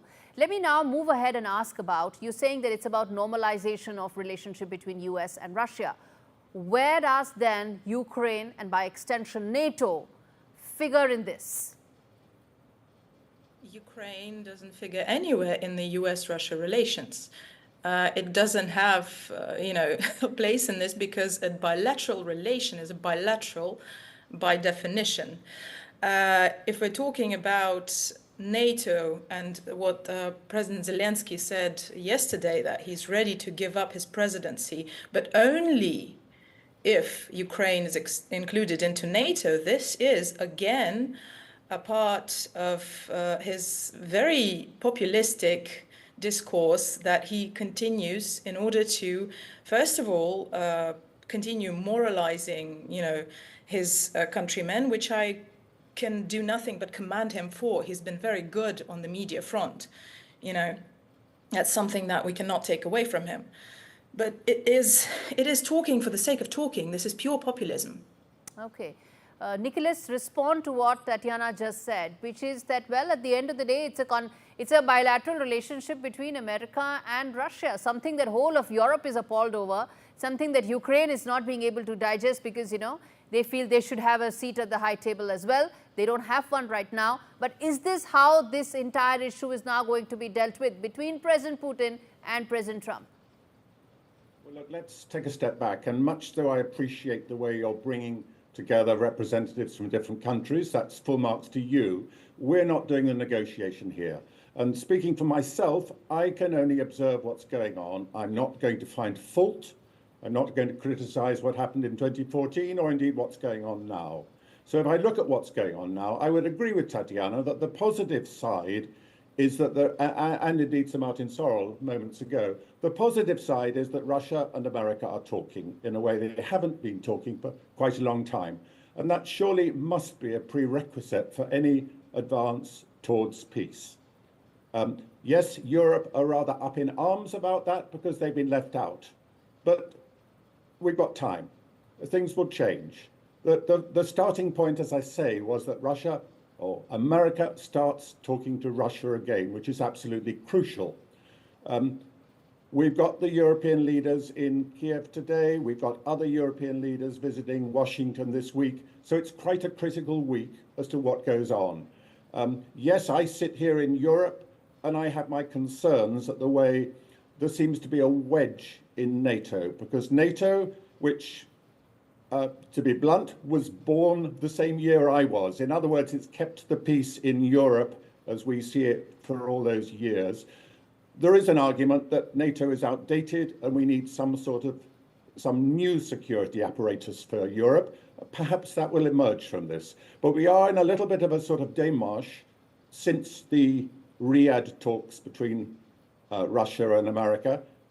Europe doesn't quite know where it stands, but we are close to the source of the conflict. We in Europe have the biggest reason for wanting to see peace. And frankly, in my own country, in Britain, we would rather be talking to Russia again. Let me say that to Tatiana. And by the way, may I also add that I've spent quite a lot of time in the Donbass. So I do know the territory we're talking about, which used to be Ukraine-controlled and is now Russian-controlled. So I've got quite strong views on that, but I'm trying to keep my personal opinion out of this. So very important takeaways. What is going on? Absolutely. Very important takeaways here on the show. We earlier had Martin Sorrell also, sitting in London, who said, well, these conversations should have happened earlier. You have Nicholas here, who's also saying, well, UK would prefer to speak to Russia, but of course, right now it's not being able to. And of course, you have these European leaders all taking turns to come and meet President Trump to at least, of course, remain relevant. Victoria, where does that put Ukraine? President Trump is clear there are going to be no American boots on ground. He's also very clear this is pretty much now an equation between Trump and Putin. Where does that leave? Forget Zelensky, Ukraine in this. That leaves us with a very pro-Russian, as of now at least, pro-Russian position, unfortunately. And excluding the main country that is being invaded is weird, to say the least. I'd say geopolitically hilarious to a point. Ukraine's main issue with that is that we have no guarantees whatsoever, whether or not it's about the rare materials found in our land, or it is something about the guarantees, the peace talks, the basically anything geopolitically related. Ukraine is out of it. So we are not happy with that. It repeats over and over again, and we know to what result it led previously in 2014, and it's not satisfactory, and we have this war right now because of those talks. We are in danger of repeating that mistake again. Okay, I'll give a chance to Tatiana to respond. Only one request, let's not make it a slanging match, but Tatiana, I give you the chance to respond to what was just said by Victoria. Well, I don't see how you would consider what I said a slanging match. Look, Victoria's, again, twisting the reality, unfortunately. Yes, we did see what the 2014 talks resulted in. It resulted in the increase in the anti-terrorist operation, as Kiev called it, which was basically killing Russian-speaking population in the Donbass, which is, again, what led to the Donbass and to other regions. Let us not forget there were 4 regions of Ukraine that demanded or requested to join Russia, which was then why this special military operation started, because these regions joined Russia, they voted, and we are still defending that population that asked to join the country. So let's please keep that in mind, when it comes to your very balanced broadcast. Okay. Nicholas, then let me ask you this question that, you mentioned about the fact that Europe needs to now, of course, invest more in terms of its security. Even the bare minimum 2% of GDP that NATO has mandated is not being addressed to by several European leaders. In the wake of the fact that America has made it absolutely clear that there will be no boots on ground for America, no guarantees being made, and America will not be funding any security guarantees in Europe, specifically for Ukraine. Are we then looking really at a ceasefire agreement which would just become the permanent solution? Or are we really hopeful of a long-term peace solution here? Well, to your first question, I would say I simply don't know. To your second question, yes, I hope we're looking at a long-term ceasefire peace. Obviously, that's the prize. That's what everybody wants, an end to this interminable war, 3 years on. But you're trying to get me to predict quite what's going to happen, and I've no idea. We're getting all sorts of suggestions of a peacekeeping force, but where does the peacekeeping force go? Along the front line, the current front line? And if so, who should be making up that peacekeeping force? Should it be from one side or the other, or should it be neutrals? I would be inclined to say it should be made up of people from countries not involved in the conflict. But what do I have to say? I mean, I'm just speculating, or indeed I'm reading the speculation. Whatever's going to happen is going to happen in stages, and we've seen stage one. As I say, the Americans talking to the Russians is stage one. Stage two, you could say, is pressure from the Europeans towards the Americans not to exclude them. But at what point Russia and Ukraine talk to each other, I don't know. Is that going to be within a week or two, or is it going to take rather longer? Because you're not going to begin to solve this conflict until the two participants are talking to each other. It's really a question in my mind as to how we get to that point, who forces people to that point. And that's why I'm being quite positive about the fact that Mr. Putin is talking to Mr. Trump. That seems to be the beginning of beautiful friendship. America, let's say America talking to both sides. Yes, it doesn't look like it has a very cozy relationship with Ukraine at the moment, which is disappointing to those of us who are close to the source of the conflict and are very keen to see an end to it. All right, I have to leave it there. Thank you so much, all three of you, for taking out the time and joining me on this special broadcast. And viewers, if there were any doubts about President Trump's view of the Ukraine war, America's support of Kiev's fight against Russia, he put them at rest last week. He lashed out at President Zelensky, who less than 3 years ago, received a standing ovation in Congress under a different president. And now you have the new president calling him a dictator, accusing him of corruption. A lot has changed, but what all? This report tells you in detail. Modestly successful comedian. He refuses to have elections, is slow and a dictator without elections. He's not going to have a country left. Got to move. In 2022, when Russia launched its brutal invasion of Ukraine, the world rallied behind Volodymyr Zelensky, casting him as a hero. Fast forward to today, the current US President Donald Trump is flipping the script. After US-Russia talks in Saudi Arabia that Ukraine claims were organized behind its back, Trump accused Zelensky of being a dictator without elections, even claiming Ukraine started the war. Trump, through his latest remarks, has painted Zelensky as a con artist who manipulated the United States into pouring billions into a war with no end in sight, while also accusing him of playing Joe Biden like a fiddle. Modestly successful comedian was playing Joe Biden like a fiddle. He played him like a fiddle. That's an expression we use, yes, sir, to say that he's pretty easy. A dictator without elections.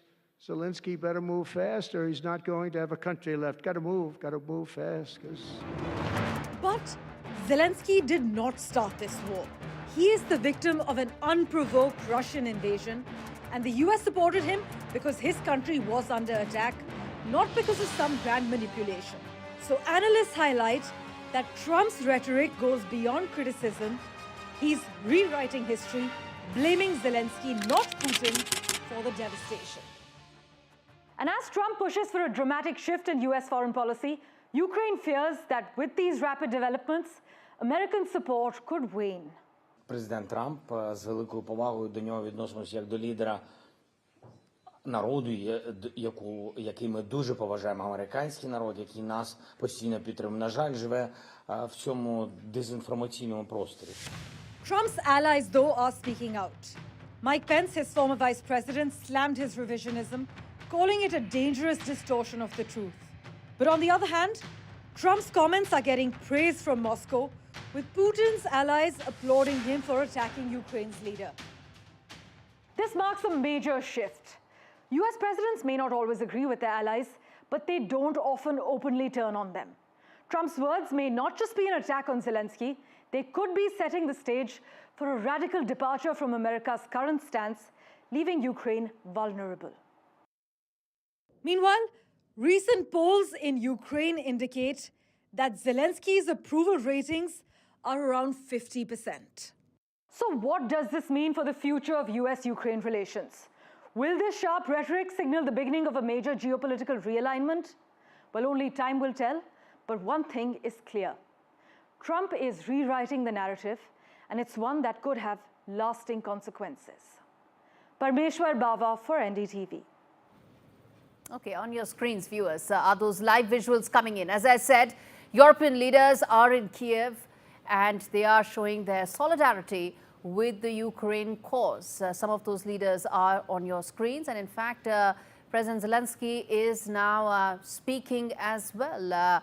We'll try and cut to that in just a bit. But before that, viewers, it's important to tell you that both Keir Starmer and President Macron have agreed to show united leadership in support of Ukraine when they separately will meet President Trump this week. UK Prime Minister and the French President both spoke on Sunday afternoon to reiterate the importance of Kiev, and they will in fact be putting this up. But the influence of Europe has, of course, dwindled. On your screens are those leaders coming together, but are they relevant is the point. How are they relevant in the entire peace talks? One saw in Riyadh as well, which was essentially about US and Russian delegations thrashing out a potential solution to the war. All right, on that note, we slip into a very short breather. We come back with another big voice on this war after this very short break. Stay with us.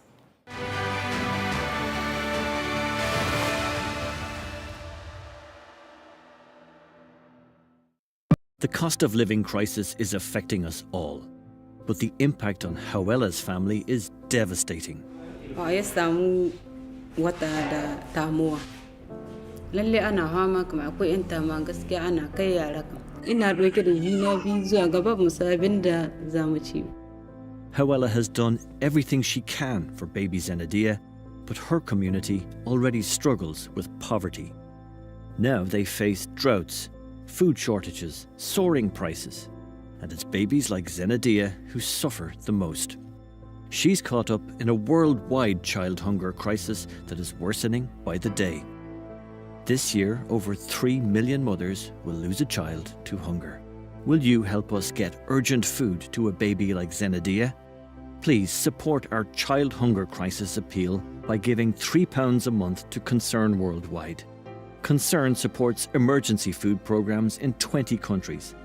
But as this crisis deepens, we urgently need to deliver more food supplies. Your £3 a month pays for 120 sachets of nutritious food. They're simple, inexpensive, and save babies' lives month after month. Please think of families like Hawela's. Text HELP NOW to 82727 or call 0800 035 3227. Support our child hunger crisis appeal today. Thank you. Hi, it's Phoebe from Auto Trader's monthly electric car giveaway, and we're pleased to say that you've won a brand new electric car. It's a dream, honestly, it really is a dream. Oh my god. Me and my boyfriend talk about the Auto Trader competition every single month for this. I was waiting for the know you ever won. Now I'm retired, I can spend more time with my grandson. I'm proud of him and want to help any way I can.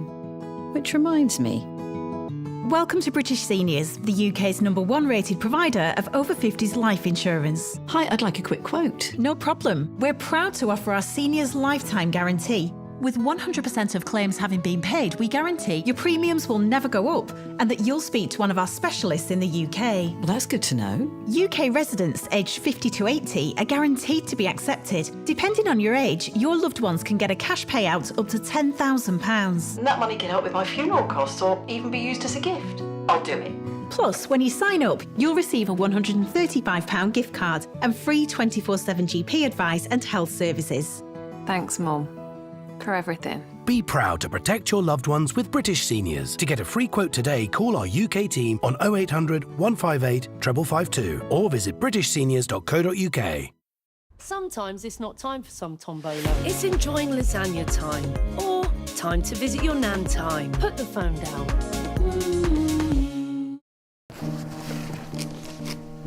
I'll fix him, love. Poor pet. Just shows you never know what's going to happen. Which reminds me, I need to protect the life we've built. That's why I'm looking into smart family life insurance. Hi, I'd like a quick quote, please. OK. You can choose a benefit amount up to £750,000, depending on your age.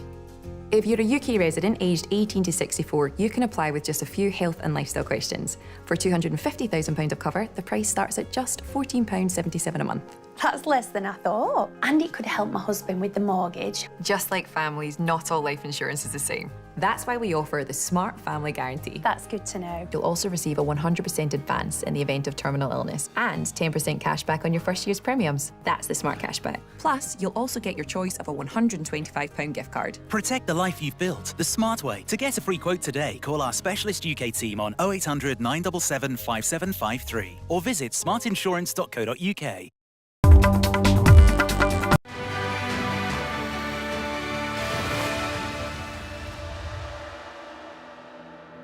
All right, viewers, we are now joined by Kurt Walkers, a former U.S. envoy to Ukraine under President Trump's earlier administration. He joins me live from Kiev. Mr. Walkers, good to have you back on the show. We spoke last time. You were at the Munich Security Conference. How do you see things as they stand right now? Well, there is still an elusive peace accord. Well, thank you very much. I'm speaking with you here from Kiev, Ukraine. I'd say the mood here is a combination of hope and dread. There is hope that 2025 may in fact bring an end to this war, or at least some kind of peace. But there's also dread that Ukraine may end up being forced to pay a very high price for a temporary and unjust peace. And so there is concern about that. The new things are that Putin is in his weakest position that he has been since this war began. Ukraine has gradually rebuilt some strength, I would say, including in its own homegrown defense industry. But it faces difficulties with manpower and the population is very tired. And then you have US President Donald Trump, who is determined to push for an end to the fighting this year. But the details of where that really goes beyond an end to the fighting are still not very clear. And this is going to result in some kind of negotiation. And of course, Putin is insistent on demanding Ukraine's full surrender. Okay, so you are in Ukraine. Tell us, how are Ukrainians really feeling right now, considering that they've pretty much been left out of this entire peace talk so far? Well, there are a lot of consultations between the US and Ukraine, also between the US and European allies. So it's not as if no one knows what the other's positions are and what they're thinking. And this is a bilateral channel for US and Russia to talk.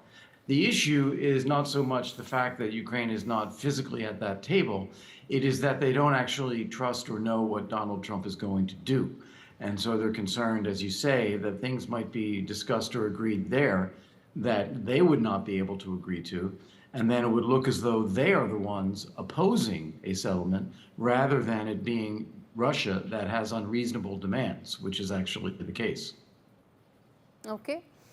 There seems to be some sort of a momentum in terms of the peace process. Do you share that optimism that there is a momentum now?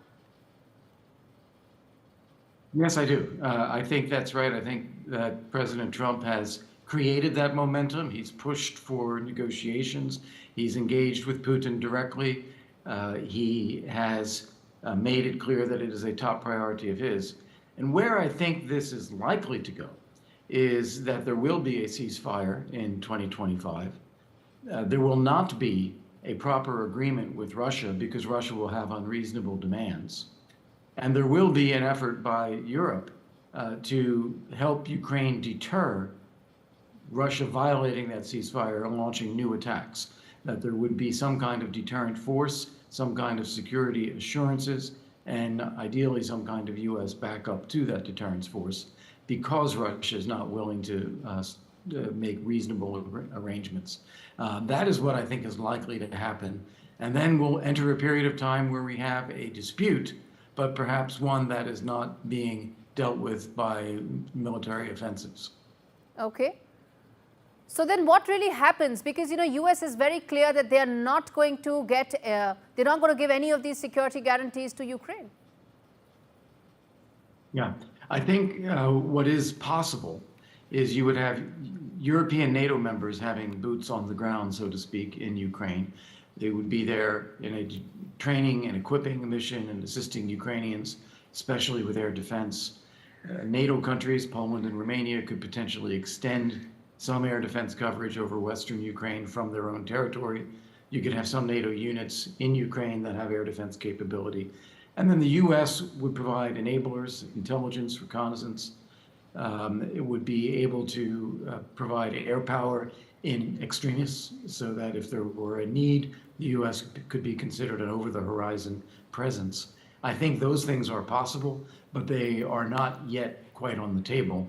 And I think that this is what Macron and Starmer actually want to talk with President Trump about.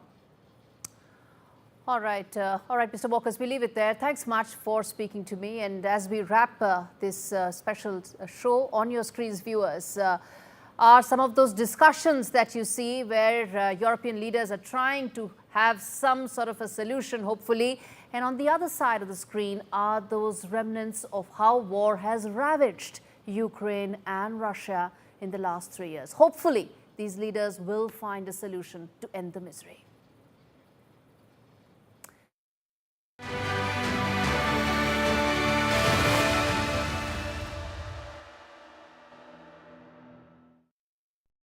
Ladies and gentlemen, we found the reason why Britain hasn't been so great of late. It's because the country hasn't been eating enough Weetabix.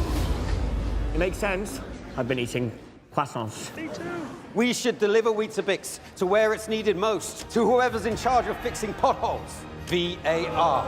Yes. And drivers who park like this. Yeah. To Britain, we must say, have you had your Weetabix? What are you so happy about? I've just made a claim. We could be owed thousands. My claim group? Yeah, the cars we bought on finance, well, the lenders could have charged hidden commissions. It's dead simple to claim. Hey, I had 2 cars before we met. Go to My Claim Group. You could be owed thousands in hidden commissions from cars you bought on finance since 2007, even if you can't remember the details. Done. Simple, eh? Go to My Claim Group now. Claims made simple. I urgently need to ask for your help on behalf of animals at risk right now. With the pandemic came a surge in pet ownership. And sadly, we're now seeing a serious rise in neglect, cruelty, and abuse. Our services are being stretched to the limit. To make matters worse, our costs are soaring too. But we refuse to let animals suffer. So please, act now to help rescue the growing number of animals who've never needed us more. Please call or text the number on screen now to give £2 a month to the RSPCA. In one of the toughest times we have ever experienced, your gift will make all the difference to animals. You could help provide more life-saving treatment, food, shelter, and the loving care that many have never known. We know there are millions of you who, like us, care deeply and won't stand by while animals are suffering. We have to reach those trapped in a life of abuse and neglect before it's too late. Because for many, the RSPCA is their only hope. But we can only come to the rescue with the support of people like you. So please, Will you help us be there no matter what? Call 0800 313 4392 or text RSPCA to 78866 to start your monthly gift today. Thank you. I like to think ahead. Make sure I've got all the right tools for the job. And now that I've turned 50, it means looking after what I've built. I'll be retiring down the line, and with the mortgage nearly done, I want to make sure that my lot will be protected if anything happened to me. That's why I decided to learn more about over 50s life insurance from Cover Today. They're the only over 50s life insurer with no waiting period. Unlike other insurers who could make you wait up to 2 years for full cover, with Cover Today, you're fully covered from day one. And you're covered for the whole of your life. Plus, unlike other things in life, the price never goes up. Learning more couldn't be simpler and can be done in just a few minutes. Go online or talk to one of their friendly UK team who will chat you through your options in just one phone call. And their claims process is really straightforward, so your loved ones will be looked after. Cover Today are the only over 50s life insurer with no waiting period. Get covered in minutes with no annoying trips to the doctor. With fixed monthly payments, prices start at just £4.42 a month. Plus, you get your choice of a £125 gift card. Cover Today has given me genuine peace of mind. And now that's done, I can get on with something much more interesting. To find out more about Cover Today, call our friendly UK team on 0800 470 4322 or visit covertoday.co.uk. The race to rescue 8 workers trapped in the Telangana tunnel for a third day takes a dramatic turn as water and sludge levels rise. The rescue ops slow down. Teams are on standby.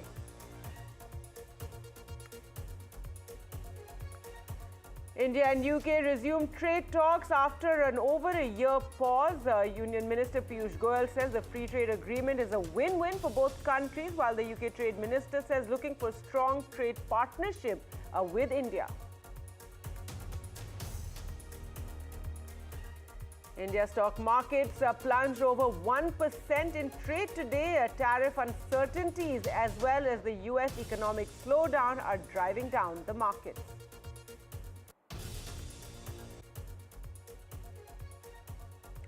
And there was glamour at the Mahakumbh today as both stars Akshay Kumar and Katrina Kaif visited Prayagraj and took a dip at the Sangam.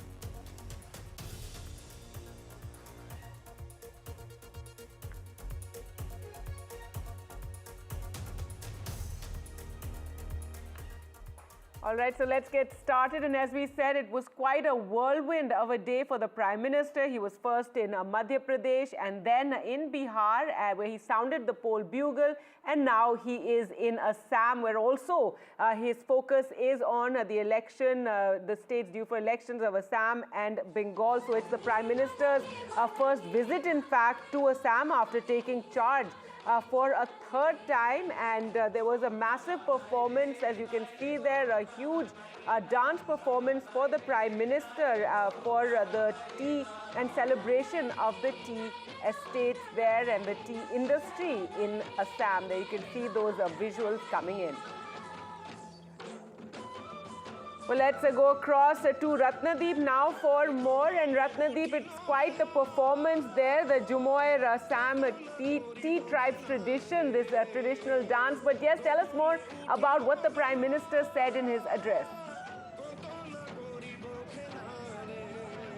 That's right, it's a stellar performance by those over 8,000 people, all from the tea gardens, boys and girls, performing their traditional Jumur dance with their traditional musical instruments in front of the Prime Minister and External Affairs Minister. Also, there is the Tripura Chief Minister along with Assam Chief Minister and over 60 top diplomats from different nations. But in his address, the Prime Minister